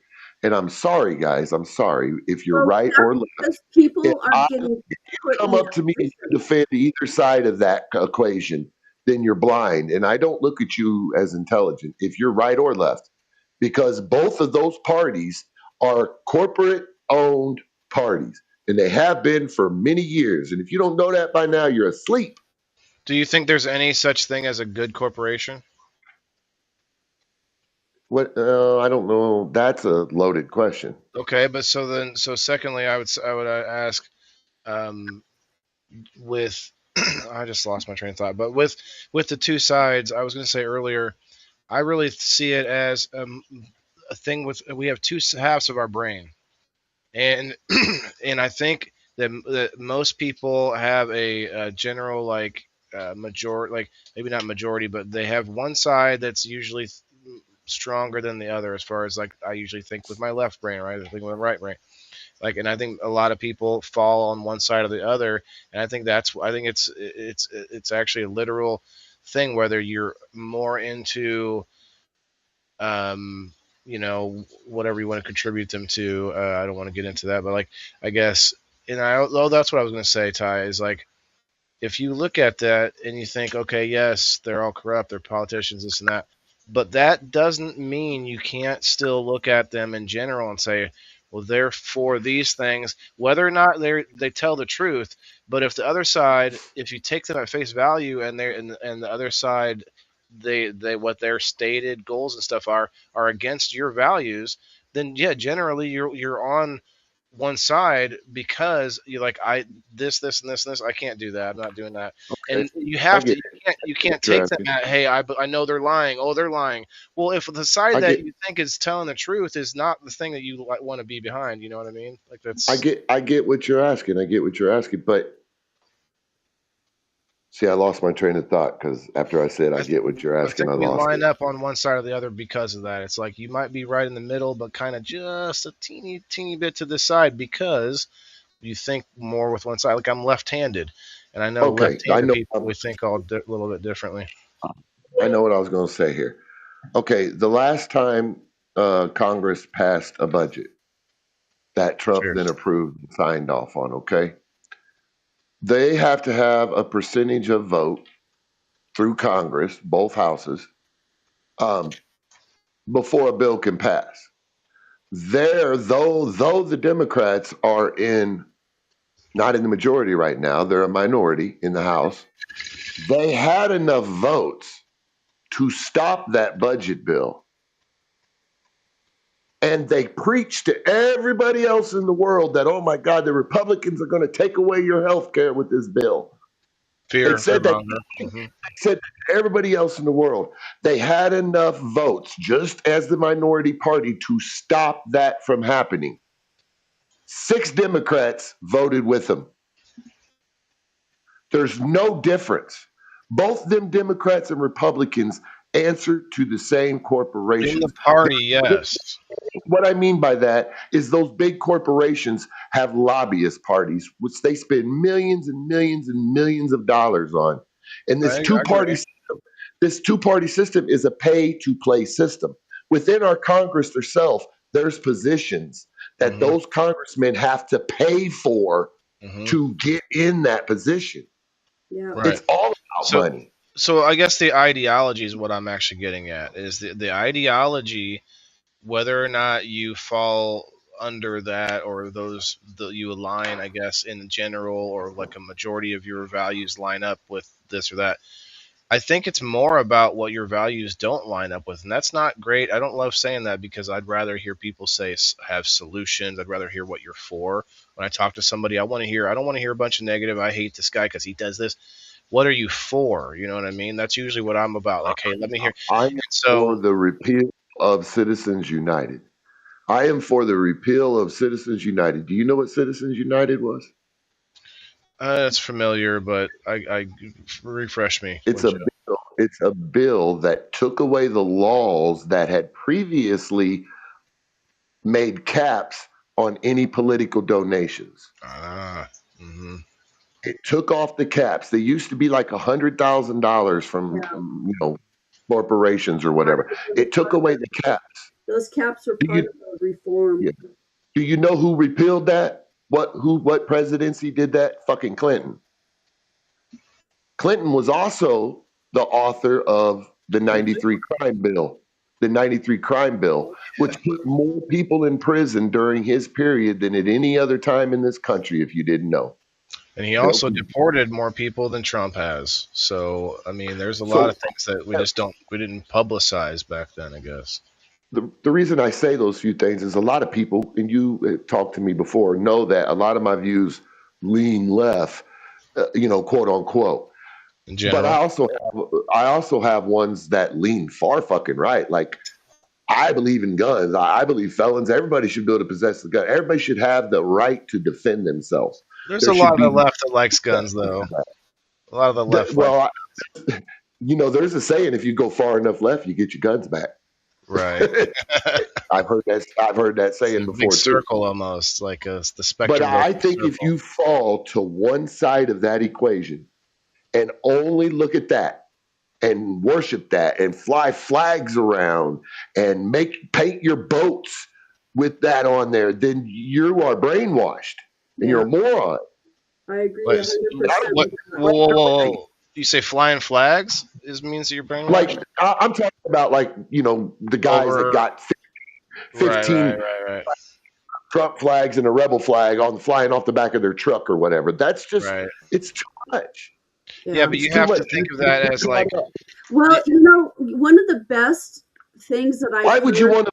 One of the best things that I've heard that exemplifies all of this is people are behaving just like this is a football team, like one side or the other. Sports. Yeah, it's like a sports team, and it's like this isn't a fucking sports team. This is America. And the thing about me is that I've always been a moderate conservative. There's certain things that I'm uber conservative about, and those things are actually under immigration. I'm very conservative about immigration, and I have very particular views, and I have particular things that are tied to those views. But those are my personal views. I don't shove them down other people's throats. People don't even know where you got a right to immigration, okay? But there's other things that I'm lean a little more maybe liberal to, like civil liberties kinds of stuff. But I've always placed myself in the middle because I shouldn't say I've always placed myself in the middle. Since I went to college, I placed myself more in the middle because one of the things that I realized in getting the kind of education that I did was that there are people on both sides of the spectrum, and you can't have all Democrat values force down conservative people's throats. It has to be that tolerance. That's what this system is built on, is tolerance. Majority rules, but with minority rights. And the minute that it goes lopsided to one side or the other, then you have a whole segment of the United States that is left out of the equation. Their political will is not being expressed anywhere. And when I disagree. Then you get this kind of bullshit that we're getting right now. We're so close to a revolution, it's not even funny. Kim, I got to disagree with one thing, that the majority rules, because a majority rules is a democracy.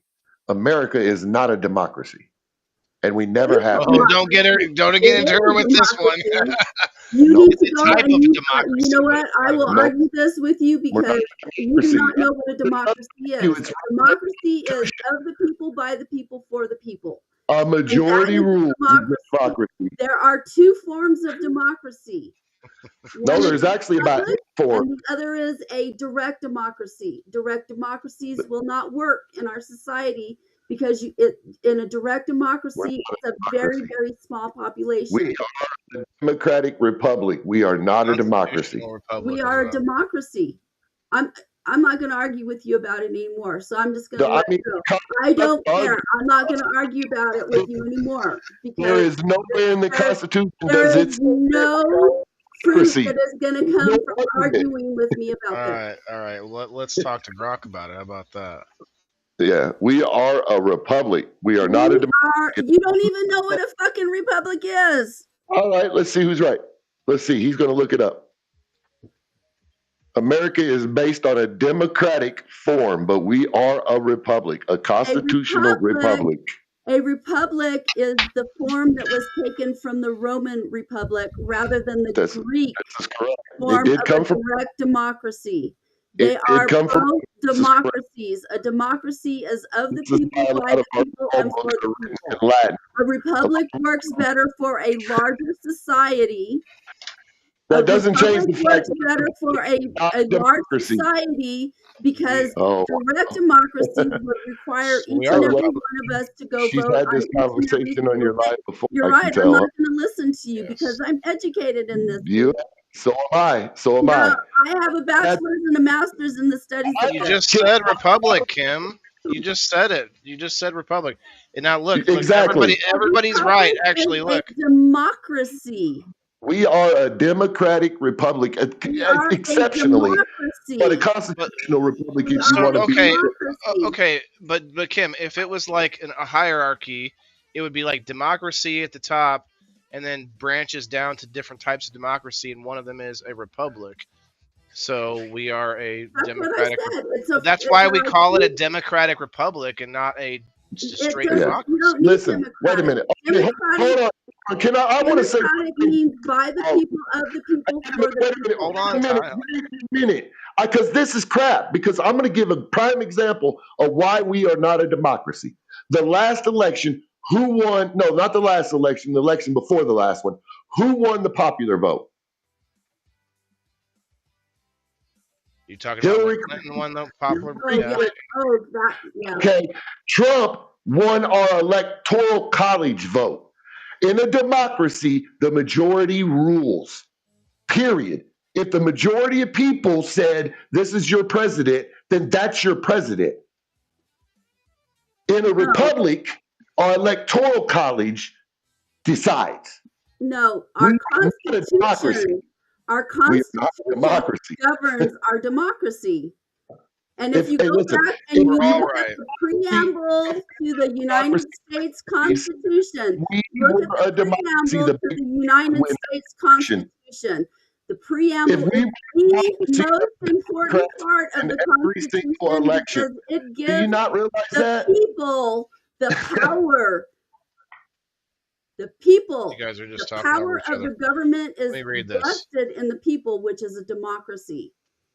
Listen, if we were a democracy, the big cities, the Democratic, which is majority Democrats, would win every election. No. Yes. That's the whole reason. Do you not understand? No, of course you don't understand. Let me read this. Educated this way. Come on, man. No, come totally on, man. Don't tell me shit. Your The colleague, reason why we have a system set up the this is way not that a we have democracy, is man. because You can talk when if you James want. Madison and Alexander Hamilton and all those guys were sitting there creating a new constitution, Oh, the smaller states that had smaller populations said, hey, we're being left out of this equation. There has to be that's why we're not equality a with it. democracy.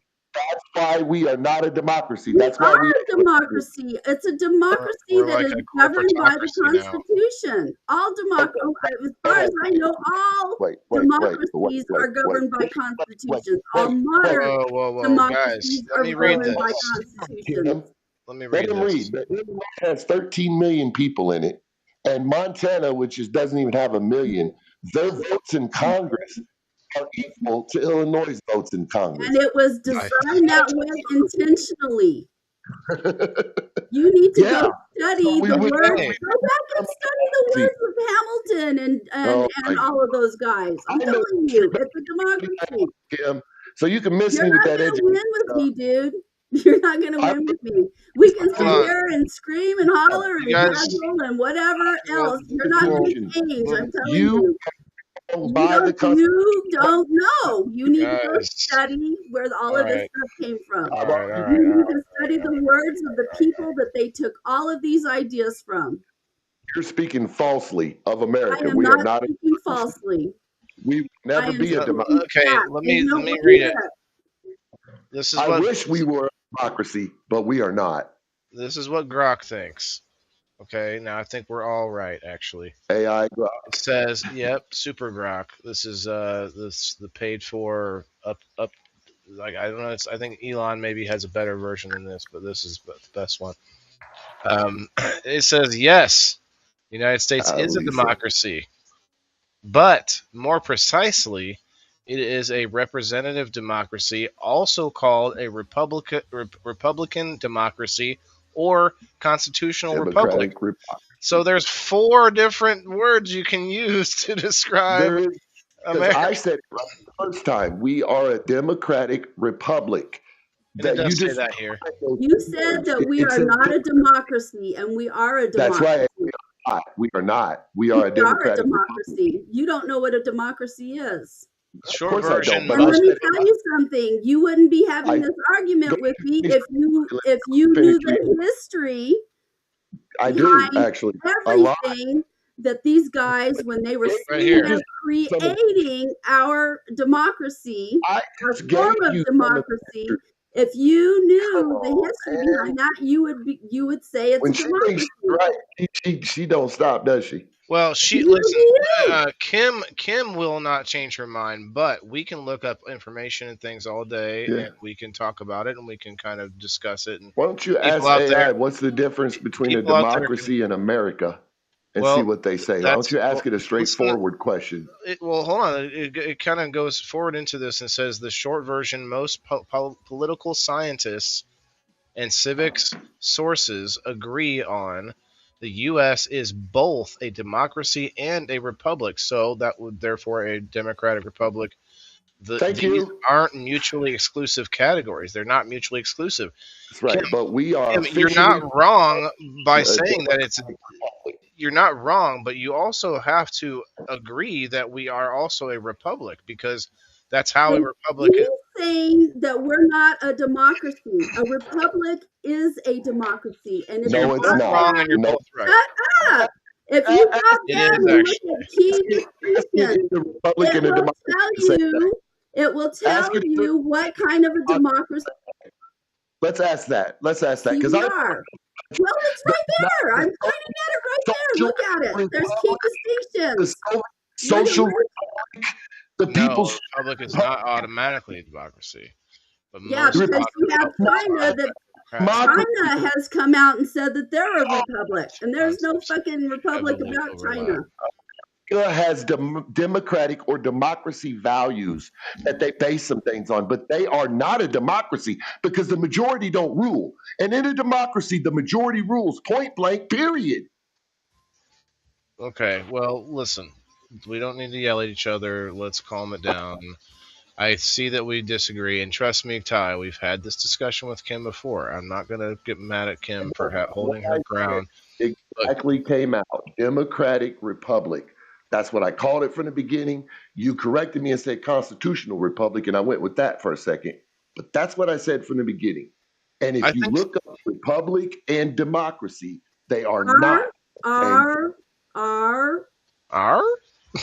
government is a democracy.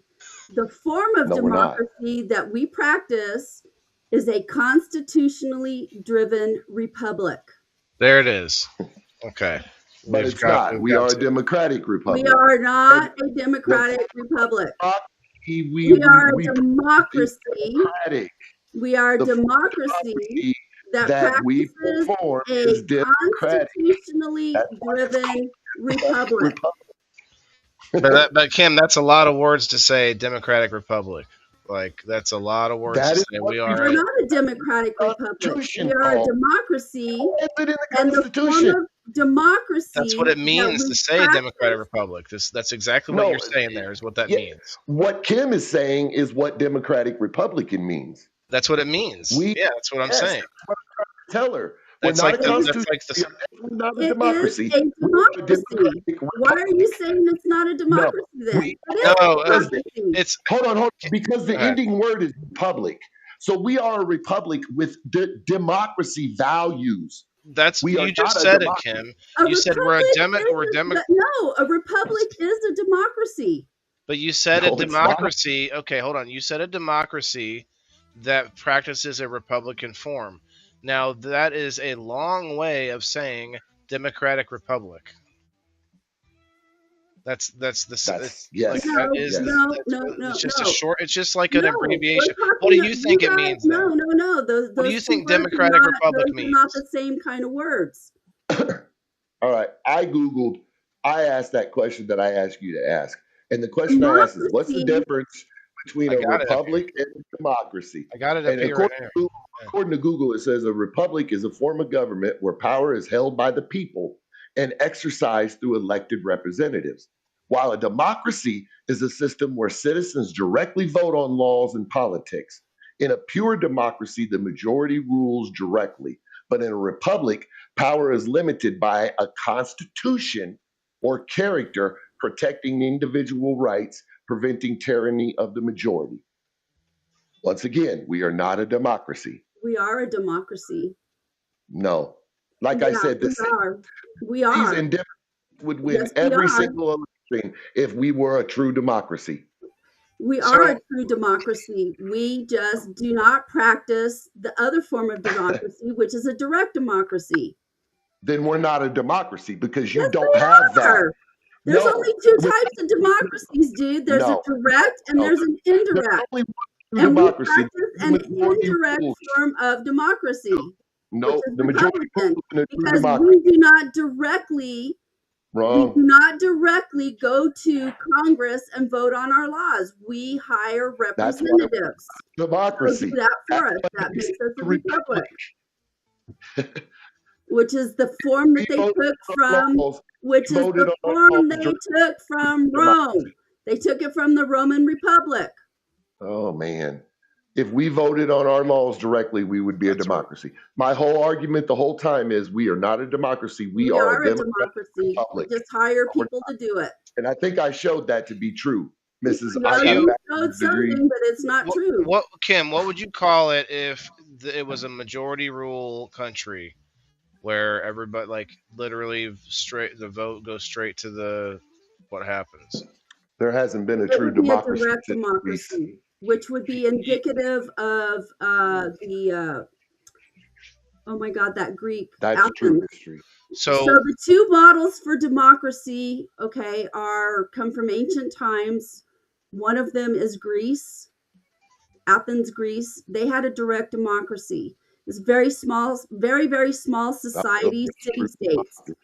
And the people, and it wasn't all people, it was the, wealthy and upper middle class people, males, voted.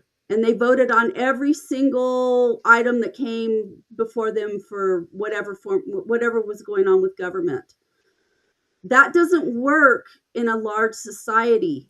Can you imagine every American citizen that's eligible to vote? It just doesn't work. Okay, I get that. It doesn't, a direct form of democracy does not exist outside of a tiny population of voters. The tiny population. We do have a few places in the United States who do practice a direct democracy. Yeah, government, like local governments. I want to say like somewhere in New Hampshire or somewhere over there on the East Coast where they have these very small populations. They do it right here in Illinois. Those are examples of direct democracy. Okay. When our founding fathers, not our founding fathers, when the framers of the Constitution sat down to pen the new Constitution, because we were moving away from the Articles of Confederation, because that was the original Constitution. It failed. It wasn't working. There was a lot of problems with it. So when everybody came in from the representatives from all these states came in to create the new Constitution, you know, they were looking at the pitfalls of the former Constitution, the Articles. So they made something one of the things, one of the discussions, I mean, this is all, James Madison copiously took notes of every single conversation that was had in those rooms over those weeks that they created the Constitution. So we know exactly what the thinking was of every single person that came to the Constitutional Convention. It was all copiously recorded by James Madison. When they were looking at the form of government that they were proposing for this country, it was, they took from the Republic. They wanted a democracy because they wanted it of the people, by the people, for the people. So and that was really, shut up and let me talk. You've been talking. James Madison's idea. James Madison was very, very, very much wanted the power in the hands of the people. Now, one of the problems with the slave James Madison, with the Republican democracy that they had to control for was the fact that they were doing it based on population. And there was a huge debate. It was very, very controversial.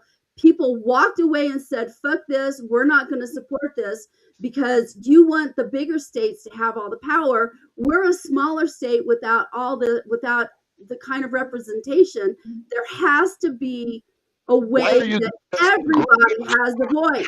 And man, seriously, no one's arguing that part, Kim. Nobody's arguing that part. Let me get back to what I'm saying. I'm not talking about the U.S. Is that when you look at democracy, there are two forms of democracy. Okay, one of them is direct, which is indicative of Greece. The other is Roman, the Roman Republic. They pulled our form of democracy from the Republican. Did they call it the democracy in Rome? Form of democracy were people that they elected to go and do the will of the people. The people elected people to go in and to vote on whatever was going on in government. They had sounds like a republic stuff. You can go look at it. Alex, come up. Alex Jordan. Can I say this? Because I've been waiting forever, though. It's really short. You know, this whole thing it's a pretty nuanced question.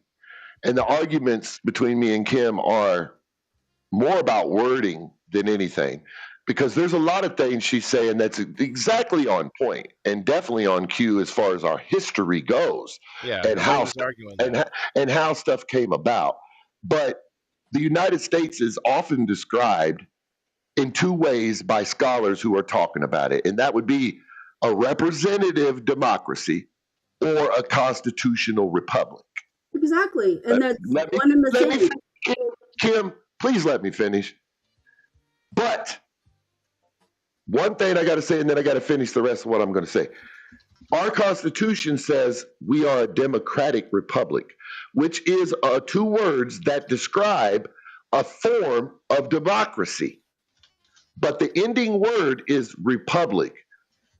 the ending word. And when we have two words together like that, descriptive words, the ending word is the true meaning. That's the one thing. And then in practice, America has a lot of democratic elements. We got regular elections. We got systems of checks and balances in our Constitution. However,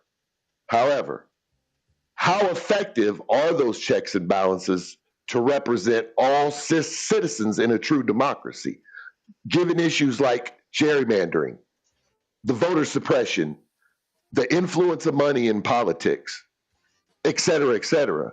How true to form are we when One we of have the biggest wait a minute, I'm almost done. criticisms. How true to form are we when we have representatives who we elect to make these decisions for us, who are beholden to these money players? We're not a democracy. If we were based on pure democracy where majority rules, because you're right, there's two forms of democracy. There's representative democracy and what I call true democracy, which is when the majority rules. A When the true people's democracy voice will not matters. work in our society. I wasn't finished, but Okay. true democracy is majority rules. That's all I'm saying. When we're speaking of democracy, I have believed and been taught all my life that America was a democracy. I am 51 years old in 4 days, and I stood up in class, putting my hand on a Pledge of Allegiance and saying it to the flag every single morning. I grew up in that era, okay? I have believed in the power of America's democracy for years, until I found out the truth about our damn history. And then I wanted to know, well, why isn't this free democracy truly a majority rules? And then I found out really how our Constitution was written, and its representative qualities push it more towards a republic than a democracy. Because in a true democracy, me and your voice is all that matters. We don't have representatives to vote for us. But she's not even calling it a true democracy. She's calling, what are you calling it? It's a direct democracy. Direct. So now let me ask you this. Do you think the Greeks called it a direct democracy, or did they say our democracy? I have no idea. I don't know. Okay. I think Okay, well, come on. You can take an educated guess. They didn't know anything else. They called it democracy, right? Probably. Give me a second. Well, Give me a second. Well, you guys, the word itself don't give me much time here. Okay, it's a Greek word, right? So now the Romans, you said, is a form of democracy, which is not true, and that's why I had to look it up. It is actually they didn't call it our democracy in Rome. They called it the Republic. No, but I'm telling you, they took their form of democracy from the Greeks. Well, yeah, I mean, maybe they took some ideas from it, but it's still considered a democracy. It's just a different way of representing itself. She is right in this case. Romans did take their laws and all of that, their form of democracy, from the Greeks, but not in an exact. That doesn't mean they call it a democracy, yeah. So that's why America. Greece was the last true democracy in history. There hasn't been one since. Not even America. The reason there hasn't been one since, the reason they haven't had a direct form, actually, that's not even true. The reason that a direct form of democracy does not work and why it failed in Greece is because you cannot have all of your citizens. It's not feasible for all of your citizens to go and vote on issues. Especially when you have a big complex. Right, can but you imagine every single citizen going up to Washington, D.C. to vote on the bills that they're passing now, on whether we should what's up? Why would we have to go to D.C. now? The budget. Can you imagine every single person sitting through subcommittee? Who's arguing for this, Kim? Nothing would ever happen. So nobody disagrees with that. That's why they went with a representative. That's why they created a separate. So they created a new thing, right? Are we yes, wrong? But it's still a democracy. It's of the people, by the people, for the people, and that's what democracy is. It's both. Okay. Let's go back to Rome. Rome was a republic. All of our laws are written in Latin. All of our old All books are written in Latin and based on the Roman law system. Rome was a republic, not a democracy. It They does did say they had strong democratic features, but they had yes. elected representatives just like we do, up to an emperor, which was just like our president. America's whole system of republicness is based on Rome's system. There's a lot of This big. is nothing new. There's a bunch of points here as to why it's not. Nobody's saying anything different, dude. It's still a democracy. It's Yeah, not. but there are It is. qualifying words that matter. The Democratic Republic, that matters when you're describing like what actually is happening. Besides, like when you say just democracy, people think Rome. Not Rome, but Greece, like you were saying. Greece. Yeah. And so I don't know. We can stop arguing this, but it's fun, I guess. But I love it. I love it. And no offense, Kim, please don't be mad at me in the future or nothing. I love talking about this stuff, and I am a history buff without a college degree. So I could probably hang with you in most like history subjects too. and controversial stuff as well. This is one thing. Sorry, this is one thing that you can be said for sure about the Constitution, and that is it can be interpreted, which means to say that some people have different opinions on what the words mean, which is kind That's of right. Yeah, but it kind of sucks, but so it is here's reality. the deal: is one of the things, these were the most educated men of their time. These were people that had come out of the Enlightenment and all of that stuff, out of the Revolution. They were steeped in a lot of philosophy that came really out of the Enlightenment, but not just the Enlightenment, because they pulled also from Machiavelli and some of the, older, probably more along the lines of ancient times as well, because they definitely looked at the Greek form of democracy, and they looked at the Roman form of democracy. So one of the things that is problematic with a democracy in general, regardless of what form it is that you have to control for corruption, because corruption is inherent. It's people are just naturally going to get corrupt with power, and that's just a fact. And so that was why they were so mindful of building in so many checks and balances. And that's why, they wanted the democracy that we had, the democracy that they set up here was not meant for every person in the United States. It was meant for people that were landowners, people that were educated, because usually if you had enough money to own land, you were going to be educated. It was not meant for people that were not educated initially. And so, democracies rely on people having a certain level of education in order to vote, to be able to vote properly. Or I shouldn't say properly. I don't know what the right word is. I'm tired. But in order to vote informed, I guess you could say.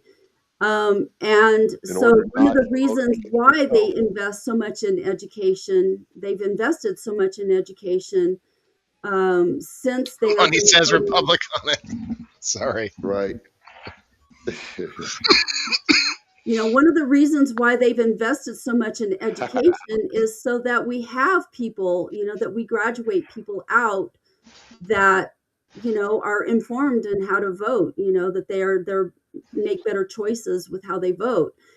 And our education system has become so impoverished over the last, I don't know, at least 30 years, because I've been involved in education for about 30 years. And our education systems are just so impoverished. There's just a lot of ignorant people out there, and I don't mean ignorant to be, like, oh, you're ignorant. I don't mean it to be condescending like that. I mean it in the true sense that people just are not well educated. And the biggest hit as a social studies teacher for 25 years, one of the biggest problems in that field is that a lot of our social studies education has been very, very impoverished. And the reason for behind a lot of that is because when it comes to testing, they don't test for social studies. They test for reading, writing, and math in order to graduate from high school. And so, I don't know what you guys' experiences were in high school with your teachers, but oftentimes you'll find your social studies teachers oftentimes are coaches. And if you know anything about coaches, and I say this because I come from teaching, I was a teacher for 25 years. Coaches live and die their sport, but there's no money in teaching for most coaches. Even a lot of the high school coaches, like at the high schools here in my town, a lot of the times they are the head coach and they also have to carry a class load. But they don't, a lot of those coaches are who they hire to teach social studies. And if you remember back to your social studies classes, if you had a coach, a lot of them are open up your book and you're going to read section whatever out of this chapter and you're going to answer the questions at the end. There's very little instruction that went with it. And so social studies education has been very watered down. So we have a lot of, it's one of the criticisms in that particular segment of education is the fact that we have a very, very impoverished system of education in social studies. It's just not well taught, first of all. And second of all, you have a lot of people that just don't. And this comes back to the quality of education as well, because if you have educators that are very educated in what they're teaching and they care about the content that they're teaching, they pass a lot of that passion on to their students. The students will see the relevance of social studies education in their day-to-day life because those teachers take the time to make those connections. But if you don't have quality instruction, if you have a coach that his priority is football or basketball or whatever whatever sport he's coaching, that's his priority, and he's just telling you open up a book and educate yourself through the book, you're not going to buy into that education very much. So what's your point? Well, my point is that we have a very impoverished system here. We don't have people that are very well educated here, and it's not just in reading and writing. Reading, writing, and math scores are low in this country in general. So our education system in general is impoverished because I don't know. There's a lot of things that drive that, but in social studies specifically, there's probably multiple factors. In social studies specifically, it's because you do not have good quality instructors teaching. And so it's even more impoverished. The government has continuously cut from education funding. Continuously, not just Trump, even though he did a big thing, but they continue to done it. Yes, in school, totally different when I was in school. We were taught totally different. We were taught slower. Our teachers were better. They were better paid per capita, per inflation rates or whatever back then than they are now. So we took money from education, which took away quality teachers or even people that wanted to be teachers. And then we took away their benefits. And then we took away this and we took away that. And we've had teachers protesting in my for opinion, years. It's all coaches' fault. I came in at the cusp of No Child Left Behind, which was a educational initiative that was put out by George W. Bush. In my opinion, No Child Left Behind cut the legs out of from under education, because what it did was it said you are going to meet these standards, and if you don't meet these standards, we're going to cut your funding. And so it became a competition of schools trying to hold on to their funding so that they could pay their teachers, so that they could have the educational programs and enrichment and all of that stuff that goes with good education. And it became a dog and pony show to meet those standards. By the way, No Child Left Behind, I think, was considered a success, 76% success rate. I don't know. It sure introduced a lot of standardized testing, and I don't know. It took a lot of critical thinking away. That's when you started seeing a lot of the programs for trades programs and stuff like that disappeared because there was a big push. We want to move into the information age. We want our workforce that's going to be going out to be more white collar kinds of workers that are college educated. There was a big push for pushing people into college education rather than the trades, which, whoa, that was a big flop. There's a lot of issues with No Child Left Behind. A lot. The gun issue that we started this whole thing with in Freedoms, I want to mention, since we're talking about school, I want to mention something that was in school when I was a child in the area I was in that is most people today would think is insane. We had gun shooting classes in school. Oh yeah, shit. Where I went to high school, I went to a rural high school. I went to high school in Tier C. And you would see these guys, not everybody, most students drove pickup trucks. And you had a gun rack in the back, and people had their rifles. But we literally had a class and an instructor teaching us gun how safety. to use. Yeah, you had gun safety classes. You had all of that stuff. They took all that shit away. And I don't know when it disappeared, but I know by the time my son got into school, all of that stuff was gone. You couldn't even take water guns to school. It became. But see, here's the thing, though. I agree with a lot of what you say, except for, definitely people are more uneducated in a common sense type of way. They're more educated in other ways, but it totally killed their common sense. Well, because it took away when you look. I'm gonna give you an example of my dad. So before you tell your story, hold on, let me finish. I think you made me forget. Go ahead. Well, they have lost their common sense, and so let me give you my dad as an example. My dad grew up. His family were ranchers. They were windmill manufacturers, and they were ranchers.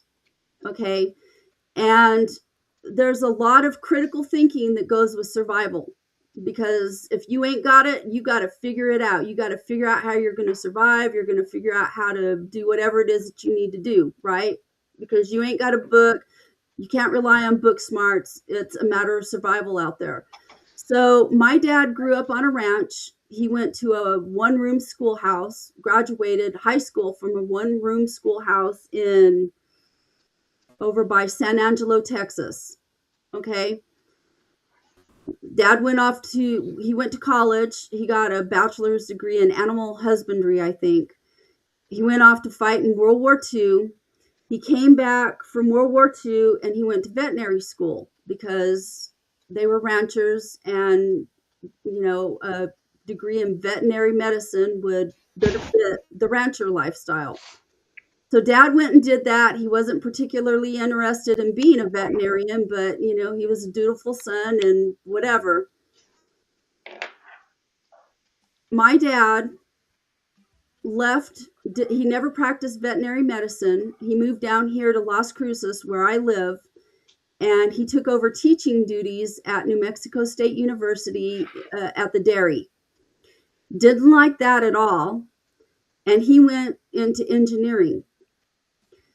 Now, how does a person that has, I don't even know if they even had engineering programs back in those days. This was back in the 50s. Like 3 times. In the early 50s. Check it out. Okay, so my dad, now listen. My dad, a teacher for how many years? Decides he wants to be an engineer. He goes out to White Sands Missile Range. He goes to work for a NASA contractor. My dad worked for a NASA contractor for many, many years. And was he a protagonist? Here's the deal. My dad, because he grew up on a ranch and they were windmill manufacturers. So there's engineering that goes with all of that stuff. My dad became an engineer, was never educated in that. But because he grew up on a ranch and there was critical thinking on survival kinds of stuff, he was able to become an engineer.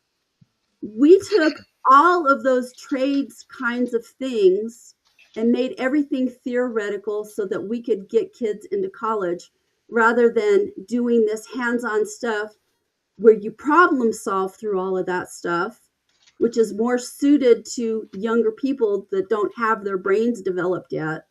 Their cognitive abilities are not developed like that yet.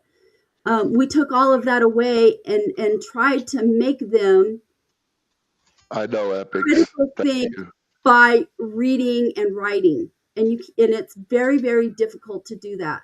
Teachers struggle to teach those skills. It is a humongous deficit in teaching.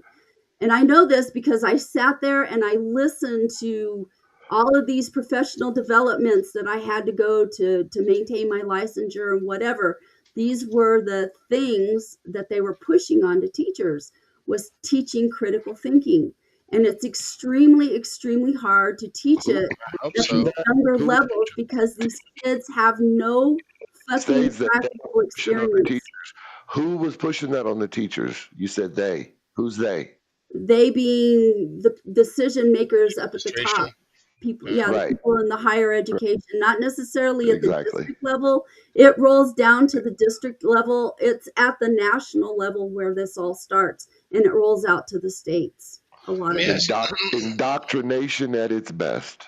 Let me ask you something, Kim. Do you think you ever taught something in school from the textbooks that was taught as fact but ended up turning out to be false? Probably before the advent of the internet, especially. Okay, because before the internet, knowledge was finite. What we knew was finite. People looked at teachers as experts because we had all the knowledge, we had access to all the knowledge. But once the internet became a thing, fucking knowledge became accessible, all kinds of knowledge became accessible. And so a lot of the things that were taught were found to not necessarily be true, or maybe they weren't fully true or whatever. One of the big things, as a history teacher specifically, because I'm very socially conscious aware, one of the big things that I don't like lying, and I don't like being disingenuous. I don't want to pass along things that are not fact. So I try really, really hard to be factual in what I teach. And one of the things that really, really bothered me, and I knew this because I grew up in this state, and there's some unique features to culture in this state that other states don't have. I knew that Native American people and Mexican people were enslaved.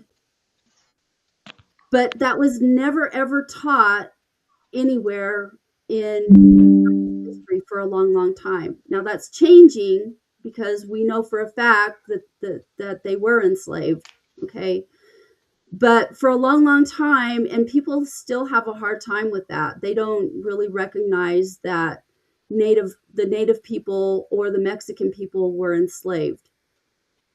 And when I teach my classes, when I teach my world history classes, one of the first things I do, because I have a lot of Latino children that I've taught, the first thing that I do is ask them, how did you become a Mexican? What makes you a Mexican?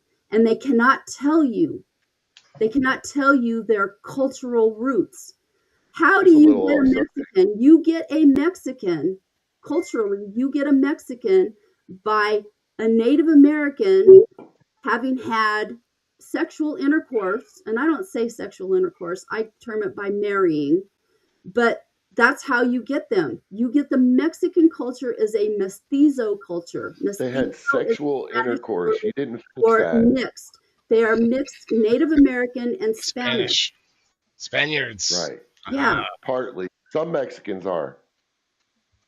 Some Mexicans are Spaniard and Native American. Not all Mexicans are. Well, Mexico is a place, so it's hard to say. But The original Mexican mestizos are Native American and Spanish. There are other cultures, like the German culture, that have moved into Mexico. So it is not purely one or the other like it originally was. That's why it's not a race, Kim. It's a place. Well, it's not a race. Yeah. I'm not saying it's a race. I'm saying you're it's a culture. Generalizing that they were made from this and this, and they were made by Native American cultures that interacted sexually with the Spaniards, because the Spaniards and the Native Americans were the only people that were on this continent initially. Like the first Mexicans, you're saying. That makes sense. I thought you were the way you're saying it sounds like right now you're saying they're all from. But you're saying the first you've had a lot of Germans that immigrated into Mexico, and I don't know what else. I think there's Aztec, the Aztecs were Native Americans. Listen, the term Mexican, where the country Mexico gets its name, is a derivative of a native term. Mexico is how they say it. Oh, no. The original term was Mexica. Oh, yes, it was. Don't tell me, because I know I've studied this stuff. I've taught this and I've studied this. I bet you're wrong again. I'm not going to argue with you because it's not worth it. You're not. Balin's looking it up and he's going to show you're wrong again. Mexico. It was the Mexica people, which came from the Aztecs. I just said that. The Mexica people were Aztecs. Thank you. So Aztec is Native American, you're saying? Yeah, yes. Well, she said Native American. Yes. No, but she's telling me what I just said ain't right. Mexico is not a term that comes from half Spanish, half Native. It is a native term. Yeah, it comes from the Mexica. Just like Illinois is named after the Illinois Indians. It looks like Mexica. See where it says Texcoco, where the Mexica? It looks like Mexica. Commonly known as the Aztecs. Drop down to your little bullet, down to the second line. And where that word, wait, take your cursor back up. Take your cursor back up. American, that's true. See where it says Texcoco? French. They're also mixed with some South American native troops. There's a lot of mixture in the population of Mexico. But Spaniard is one of them, for sure. You said this, Kim, or Texcoco? No, drop down. I see it right here. Yeah. See where it says Texcoco? It's originally referred to the fourth word that starts with M. See where it looks like Mexica. Yes, it's called Mexica. That word is Mexica. That's how you enunciate it. Mexica. Oh, you're talking about, no. That's not the origination of it, though. What's the Aztecian word for it? Mexica. Mexica. That's it right here. Mexica. No, that's not it. I'm going to look it up. It says in classical. I'm telling you, it is. Hold on. Let me read this. The name Mexico originates from the indigenous Nahu language spoken by the Mexica. That's it. Commonly known as the Aztecs. In classical, that's the word it originates from. It originated from Mexica. No, I just they are the Aztecs, though. They're commonly called the Aztecs. Right, that's what it says. But their original name was not Aztec; it was Mexica. Was there another Aztec there out were there? Many there was many of them. Oh, there's all kinds of native. This whole North America and South America were covered in all kinds of Native American. Yes, but I'm talking about Aztecs specifically. No, she's already schematics. Word Mexico derives from Native American word Meco, not Mexica. It comes from Mexica. We've talked about it entirely too long. But I do want to show you this here, Kim. It says no No, the founders of the U.S. Constitution did not generally call the country a democracy. In fact, the word democracy does not appear anywhere in the U.S. Constitution itself, nor in the Declaration of Independence. The document explicitly guarantees to each state a republican form of government. And a republican form of government is a democracy. Go back and study the word. Democracy. Go back and read. If you really want to understand everything, go back and read the transcripts of James Madison during the writing of the Constitution. Or representative republic. See, like I said earlier, or representative republic. So neither of you are wrong. I wouldn't believe you, though. You say you're a teacher for how many years? And my teachers were indoctrined. They were teaching us falsehood. James Madison is the most explicit in the Federalist number 10. He sharply distinguishes between the two. Here you go, Kai. He's too busy bumping his gums to listen to you because he thinks he's right. Oh, no, I'm reading this. Ty, look, it says a pure democracy where citizens assemble in the government directly is unstable, prone to factions. That's what Kim was saying too. A republic with the representation and a larger scale cures these problems by delegating government to elected officials. So, like, you can call it a democracy, but it's like you guys are arguing the two sides of the same thing, because it's almost like this. Hold on, let me give you an example, or like a metaphor. It's like Kim saying, "I own a Ford," and Ty saying, "I own a Ford Mustang." Yeah, still Ford though, right? It's right. It's kind of like. Right, but you can't. But you're arguing so hard that it's not a republic, but it is that too. I'm not saying that it's not a republic. It's a republican form of democracy. Yeah, but you're saying all that in a long form when all you have to do is put those two together. No, because why is that he drops off the fact that it's a democracy. Look up what look up what democracy. Look up the definition of democracy. Look up the origin of the word. No, he's already done origins. Well, the origins are definitely Greek. And demos. We agree with that. We agree with that. I agree with that. So he's already done that. We know what a democracy is. Okay, we've gone way too long on that. We've gone in circles on that one before even. So let me say this because I haven't got to say it. Okay. My whole argument from the get-go was that our Constitution and our founding bills and articles, nowhere in it does it call this a democracy. Nowhere. It doesn't need to. It doesn't need to spell it out black and white. It needs a lot because we've already established the difference between a republic and a democracy. Now, in this country, haven't established it for. It says it right here. I just had it on the. It's right here. It's right here. You have to read it again. I just read it. A democracy and a republic. They're democracy. Both of them are democracy. No, they're not. Yes, they are. Okay, Mrs. Teacher. From this view of the subject, it may be concluded that a pure democracy can admit of no cure for the mischief of faction. A republic, by which I mean a government in which the scheme of representation takes place, opens a different prospect. Benjamin Franklin famously replied when asked what the convention had produced. He said, "A republic, if you can keep it." Remember that? I remember that. I remember that line. He did not say a democracy.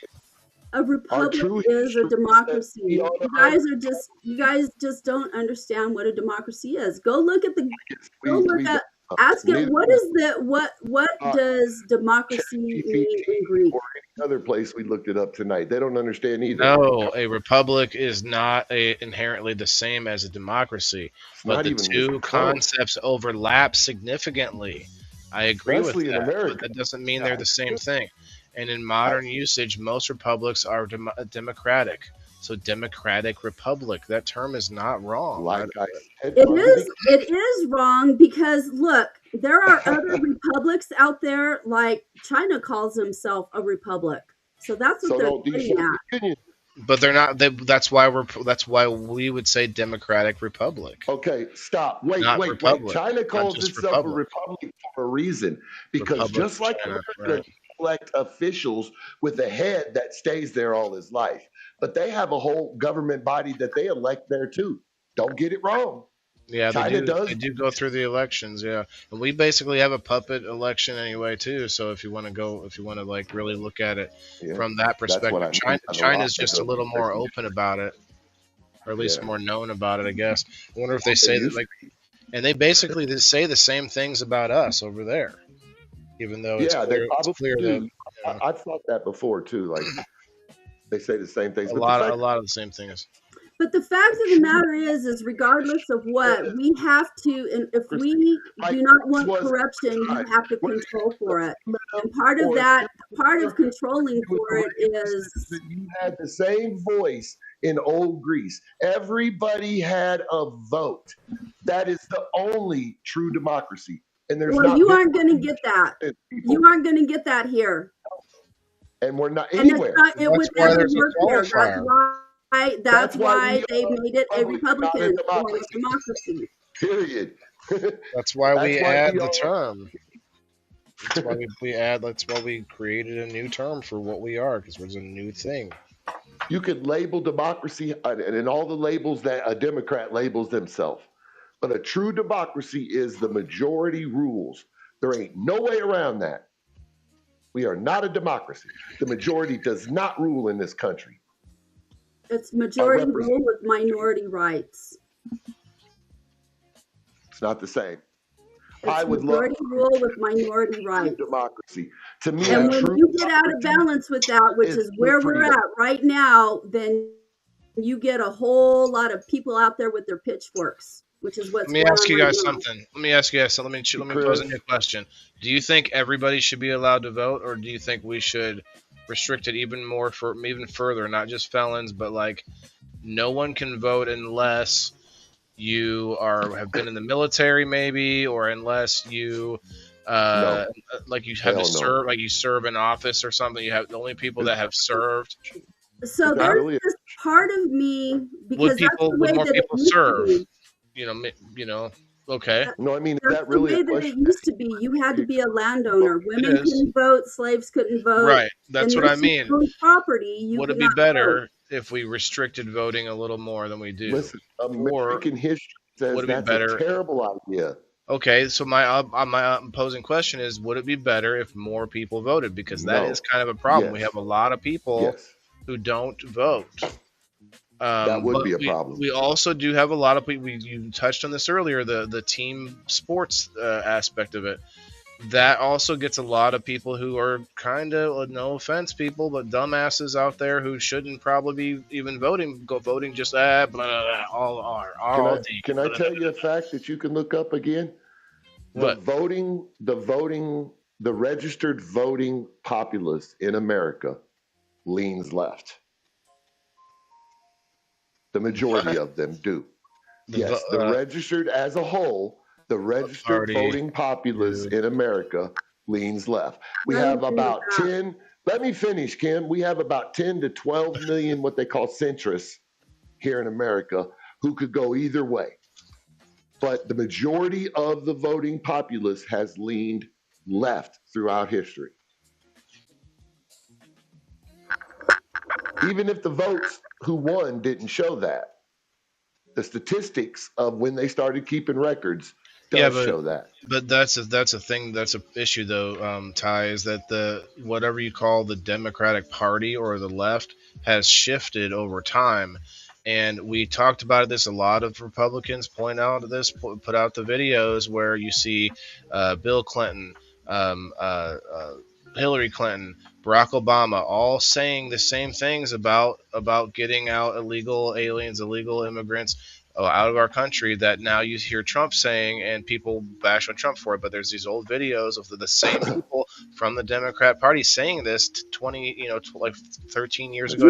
The reason so that's my point is like, so when you say it's lean left the whole time, though, is like, what I mean is like, that's been different. What I mean by that is, statistically speaking, since they've kept records of this, whether it's at a county level, all the way to federal level, this country votes Democrat more than it, or votes left more than it votes right. I don't want to just say Democrat, because there are more than Democratic factions on the left. just Right. like there's more on the right. You know, it's like there's the Tea Party, you know, et cetera. So I'm saying that the majority of people lean left. And that has statistically been true since Bill Clinton's election. And I'll tell you why. Because Bill was a centrist. He did a lot of things like the crime bill and such Yep. that He was pushed a a lot deal of maker. people left more right. So the Democratic Party essentially became the old Republican Party. And the Republican Party went off into a whole new direction. That's how it went in this country. That's the history I've lived as an adult man myself. Yeah. Yeah, Bill Clinton That's was how a it is. deal maker. Bill Clinton would go in and say, What's up, baby? all right, Congress, let's make a deal. What do we got on the table? Because I worked for a U.S. senator during his administration, and a U.S. representative. They used to play ball with each other a little bit differently too. Now things are like everyone's threatening to jail everyone for no reason. Well, you know what I noticed? So when I moved out to California, and I moved out there in 2005. I think, who was president? That was Bush was president. So my son moved out to California with me for, after I'd been there for a few years. And I remember, I think it was the first time Obama ran, was when Taylor moved out there. And he came home and he says, Mom, I'm going to vote for Obama. I'll be right back. I'm going to go let my dogs out. I'll have my headphones on. And I said, well, I don't know that that's a good idea. And I said, I don't think this country is ready for a black president. And I said, I feel like it's going to tear this country apart. And I remember, I told him that. And then I remember sitting there, because it was during that period of time that Facebook was invented. And I remember sitting there, and I played Mafia Wars. So I had thousands of friends, and I talked to thousands of people, and I saw all of the stuff that was being put out in social media from all of these people. And I noticed the hate rhetoric that came out with the election of Obama. Like, every racist, nasty person in the world that existed in the world seemed to just really come out with Obama. And I really feel like a lot of the division that we have right now is because President Obama was elected president. And I'm not saying that he was a bad president or a bad man. There were a lot of things that I liked that he did, even though I didn't vote for him. And even though I don't, I typically vote Republican for president. But I just noticed that, and I really feel like the whole reason, we got the Tea Party, I feel like the whole reason that we're in the state that we're in is because a black man was elected president, and it really, I agree with that. Off a lot bad. I totally agree with that, but I want to examine that a little bit. I voted for Obama. I voted for him twice, but I want to examine that a little bit. Why, though? Why did our first black president cause such division? Because there was never any healing for all these racist people. The people that were racist in this country were all the Jim Crow law, people in the South. It wasn't just the South, but all of those people that were like-minded like that. It was made illegal for them to have their views.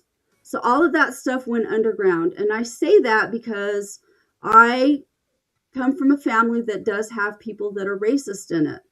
It wasn't directly in my family. My mom and my dad were not racist people, but I did have people in my family who were racist, and I would hear things, and I would sit there and I would just look at them and I would be like, why do you, I would think to myself, why do you say these things? They're humans just like we are, it's like they have a different color of skin. Maybe there's some things that are, the way that they do things is a little different than what I do things.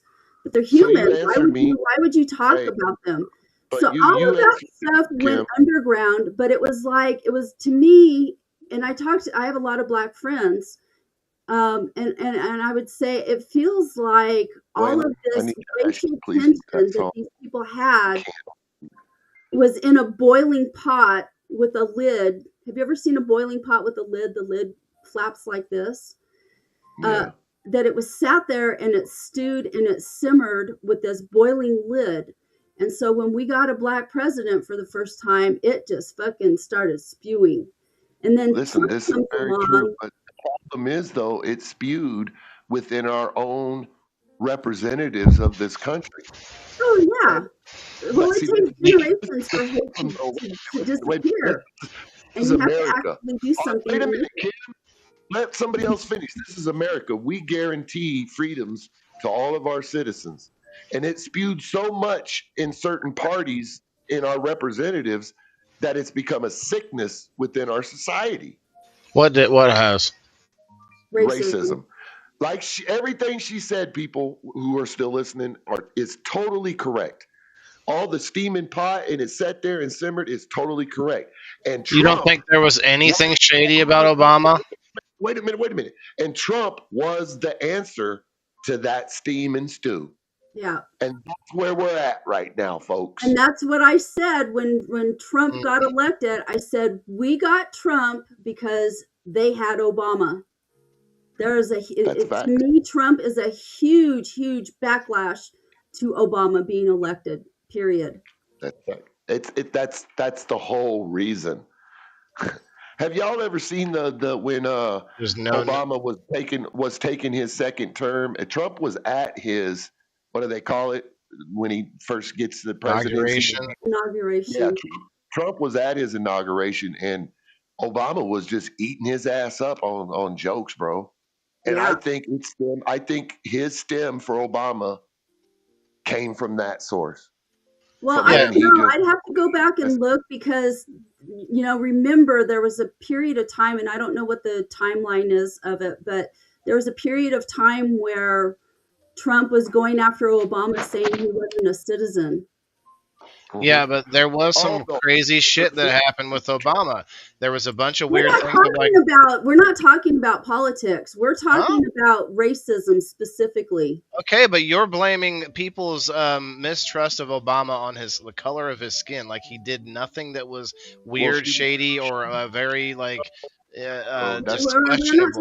We're not talking about that. She was talking about what created this racism to come back to the surface was Obama. You said we weren't ready for a black president, and it was all about his skin color. It had nothing to do with anything he did or like his policies or any of this. He proved it. He has a birth certificate from Hawaii. Now you could say it's fake or not, but he proved he was born here. Yeah, and his name was Barry, and some shit. And he was gay, and he did a bunch of coke and stuff. Yeah. Yeah. You see that photo? You know that really doctored photo of him and Michelle Obama. There's all kinds of ugly. I don't know what photo that is. It sickened me to see all of that stuff, and I'm older than both of you. Waylon, you're a little bit older than my son, so you were probably in the military, maybe like early 20s, I think, probably when Obama was elected. I voted for him twice. I just remember I was astonished at the things that I was seeing. Like there were pictures where they had like dolls of him like lynched and stuff. It was just I was astonished at the stuff that I saw.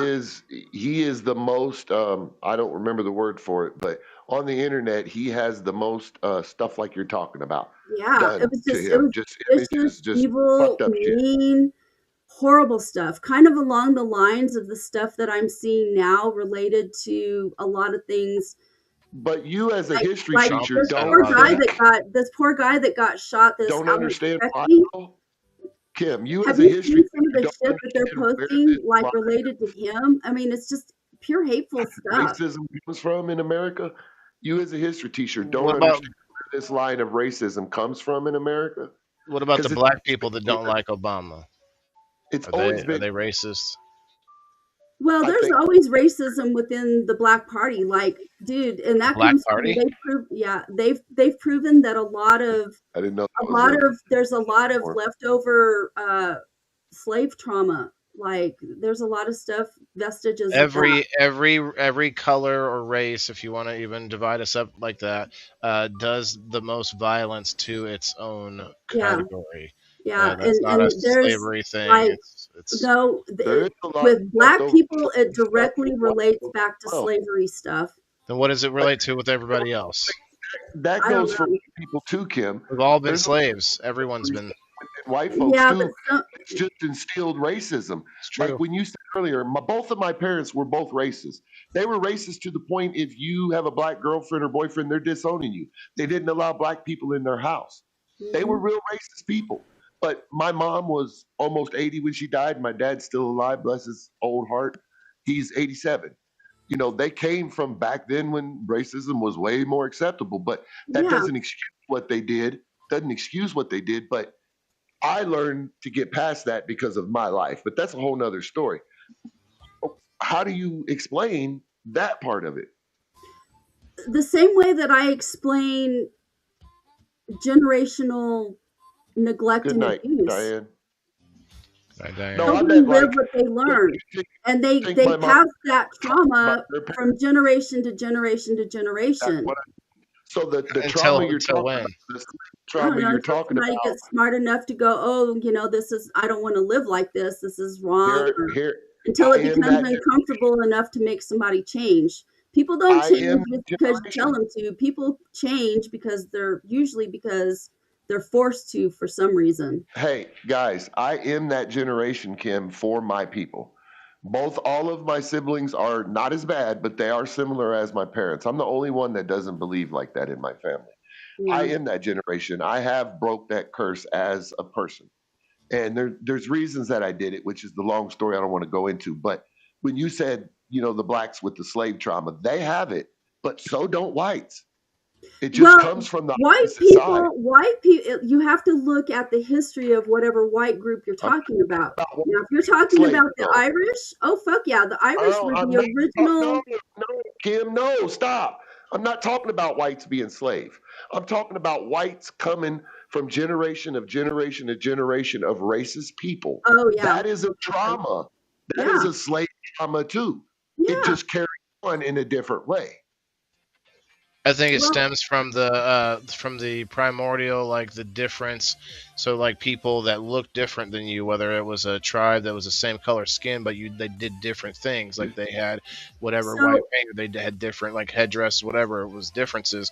That made you wary of that other tribe because usually they were going People to are kill you. afraid They want of to what they take you, don't understand. and I so, think that is a primordial sense that we have. so Yeah.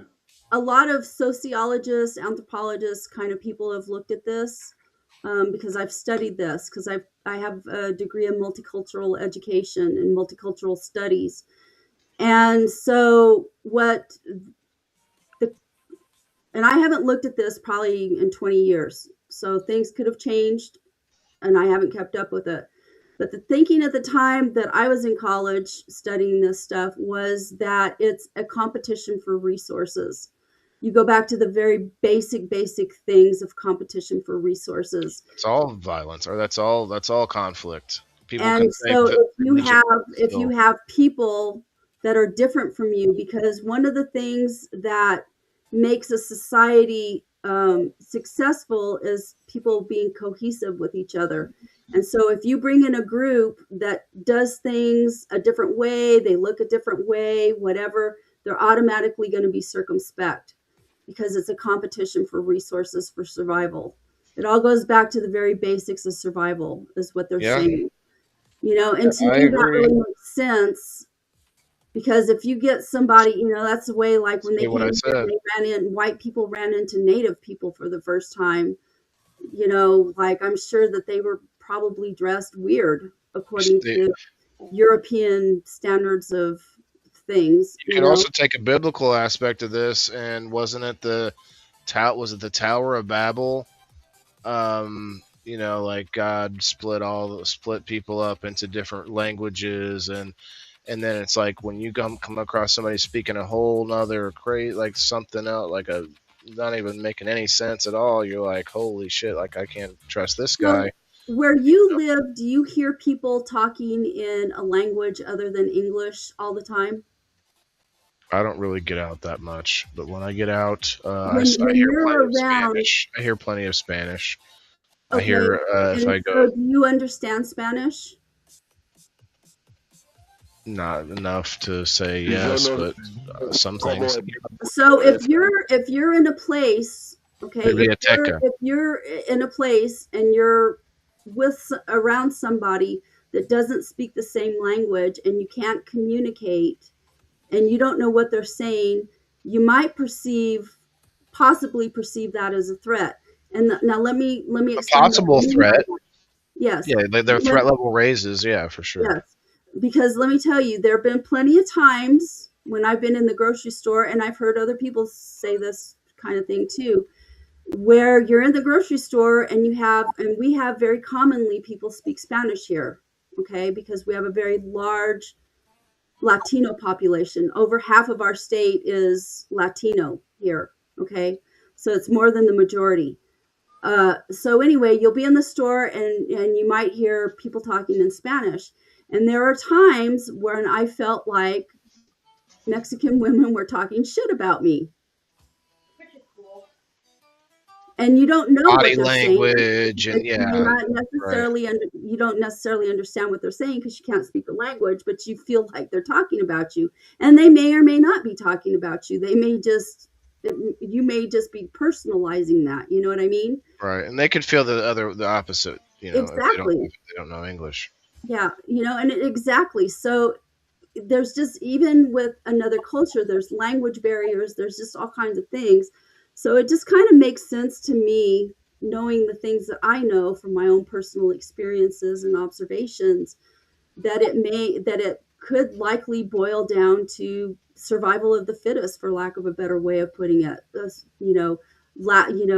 Needing resources to be able to survive. And if you're an outsider, you're a threat because there's a finite amount of food or a finite amount of water or whatever your resources are. It could be men. You could have an overpopulation of women, and women need to procreate to keep the cycle going. I saw that show. Shortage of men, there could be that, or the same with the shortage of women. It's not universal. I mean, it's universal. So it's just whatever that the resource is, if there is a competition for that. And I will tell you, like, I have never dated a black man. And there's two reasons why. One is because there is so much drama in the black culture, and I cannot stand drama.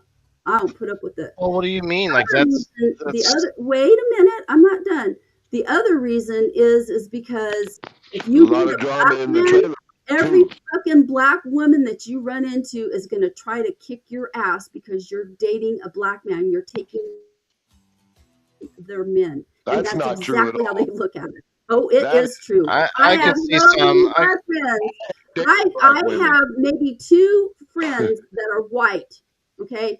The majority of all of my friends are something other than white, and many of them are black. And I'm telling you, I've dated 1, 2, 3. I've dated 4 black women in life. I have never. I'm not talking about men dating black women. I'm talking about white women dating black men. Their women will fucking come after you like shit. Yeah, you cannot. Hey, listen, overgeneralization. I don't care. I'm telling you, I have found that to be true, and I'm like, I don't mess with it. I lived in a city before I just moved here a year and a half ago. I lived in Springfield, Illinois. That's the capital of my state. About 200,000 people in the middle of the hood. I lived there. How many years we lived there, baby? Maybe 10, 11, 12, something like that. All the time, there's white girls with black dudes. And ain't none of the women saying nothing. It's a stereotype. It's not a stereotype, dude. I have had people threaten me. I know what I'm talking about. Look, that's anecdotal. That's anecdotal, Kim. Like you're generalizing the entire those are my reasons, and I'm not going to do that because there is a competition. Okay, nobody can argue with that, and that's the purpose of the show, so that we can. There is a consequence. It is a competition, and black women do not like white women, or they do not like non-black women taking their men. The consequence is the people that you know and love are going to hate you for it. That's the consequence of a white woman dating a black man. That's still reality in this country. Yeah, well, I don't care about that. I do what the fuck I want to do, and I don't give a shit what, like, people can think whatever they want to think about me. But I don't want the drama, and I'm not gonna, like, I don't need that. Chris says that's why I like being. I gotta pee. I'll be right back. I have to pee. We can probably get going. We're at almost 4 minutes and 20. Oh yeah. From black folks. We're at 4 hours and 20 minutes. We got to wrap this up. Anyway. Well, all I know is my bladder's about ready to explode. Okay. Well, thank you, Kim. We'll talk to you later. Later. Okay, boom. And Ty, thanks. We can't see you. You're a black screen. Everybody my screen went out. Who was on, thanks. Everybody who's still listening to this, we had a little. Got 21 people. That counts 8 people from X, which is false. X doesn't show you concurrent viewers. They show you the number of people who stopped in, and so as you can see, X does not promote video very much over there. Only 8 people. Still got 13 with that. That's still pretty good. I figured a lot of people would have ducked out when the politics started. Here, bud. Why don't you lay down right here? Bye, Derek. Later, Rose. Yeah, I mean, I figured this would. Hey, Derek. Well, let me give you one more, Derek, before we go. Rose, I didn't see you here. I hear some drama. Well, I knew this episode could get to this point, and I figured after the game part we could do this. And the biggest thing to me, though, Waylon, is me and her agree on almost everything about American history. This is all facts, okay? One more, guys, choose. The wording, that's all. I believe wording has meaning. You know what I mean? I told her that the last time we went round and round about the democracy. I was like, why is the term Democratic Republic a thing? Like, why is that like, if it wasn't, like, if you name, okay, I don't want to get back into it now, but it's like words matter, more or less, was what it boiled down to. Yeah, facts. Good night. Anyway, let's not. She already left, so we don't need to keep talking about it. But all right, thanks, Ty. We'll talk to you later. The overall winner tonight was King Neb.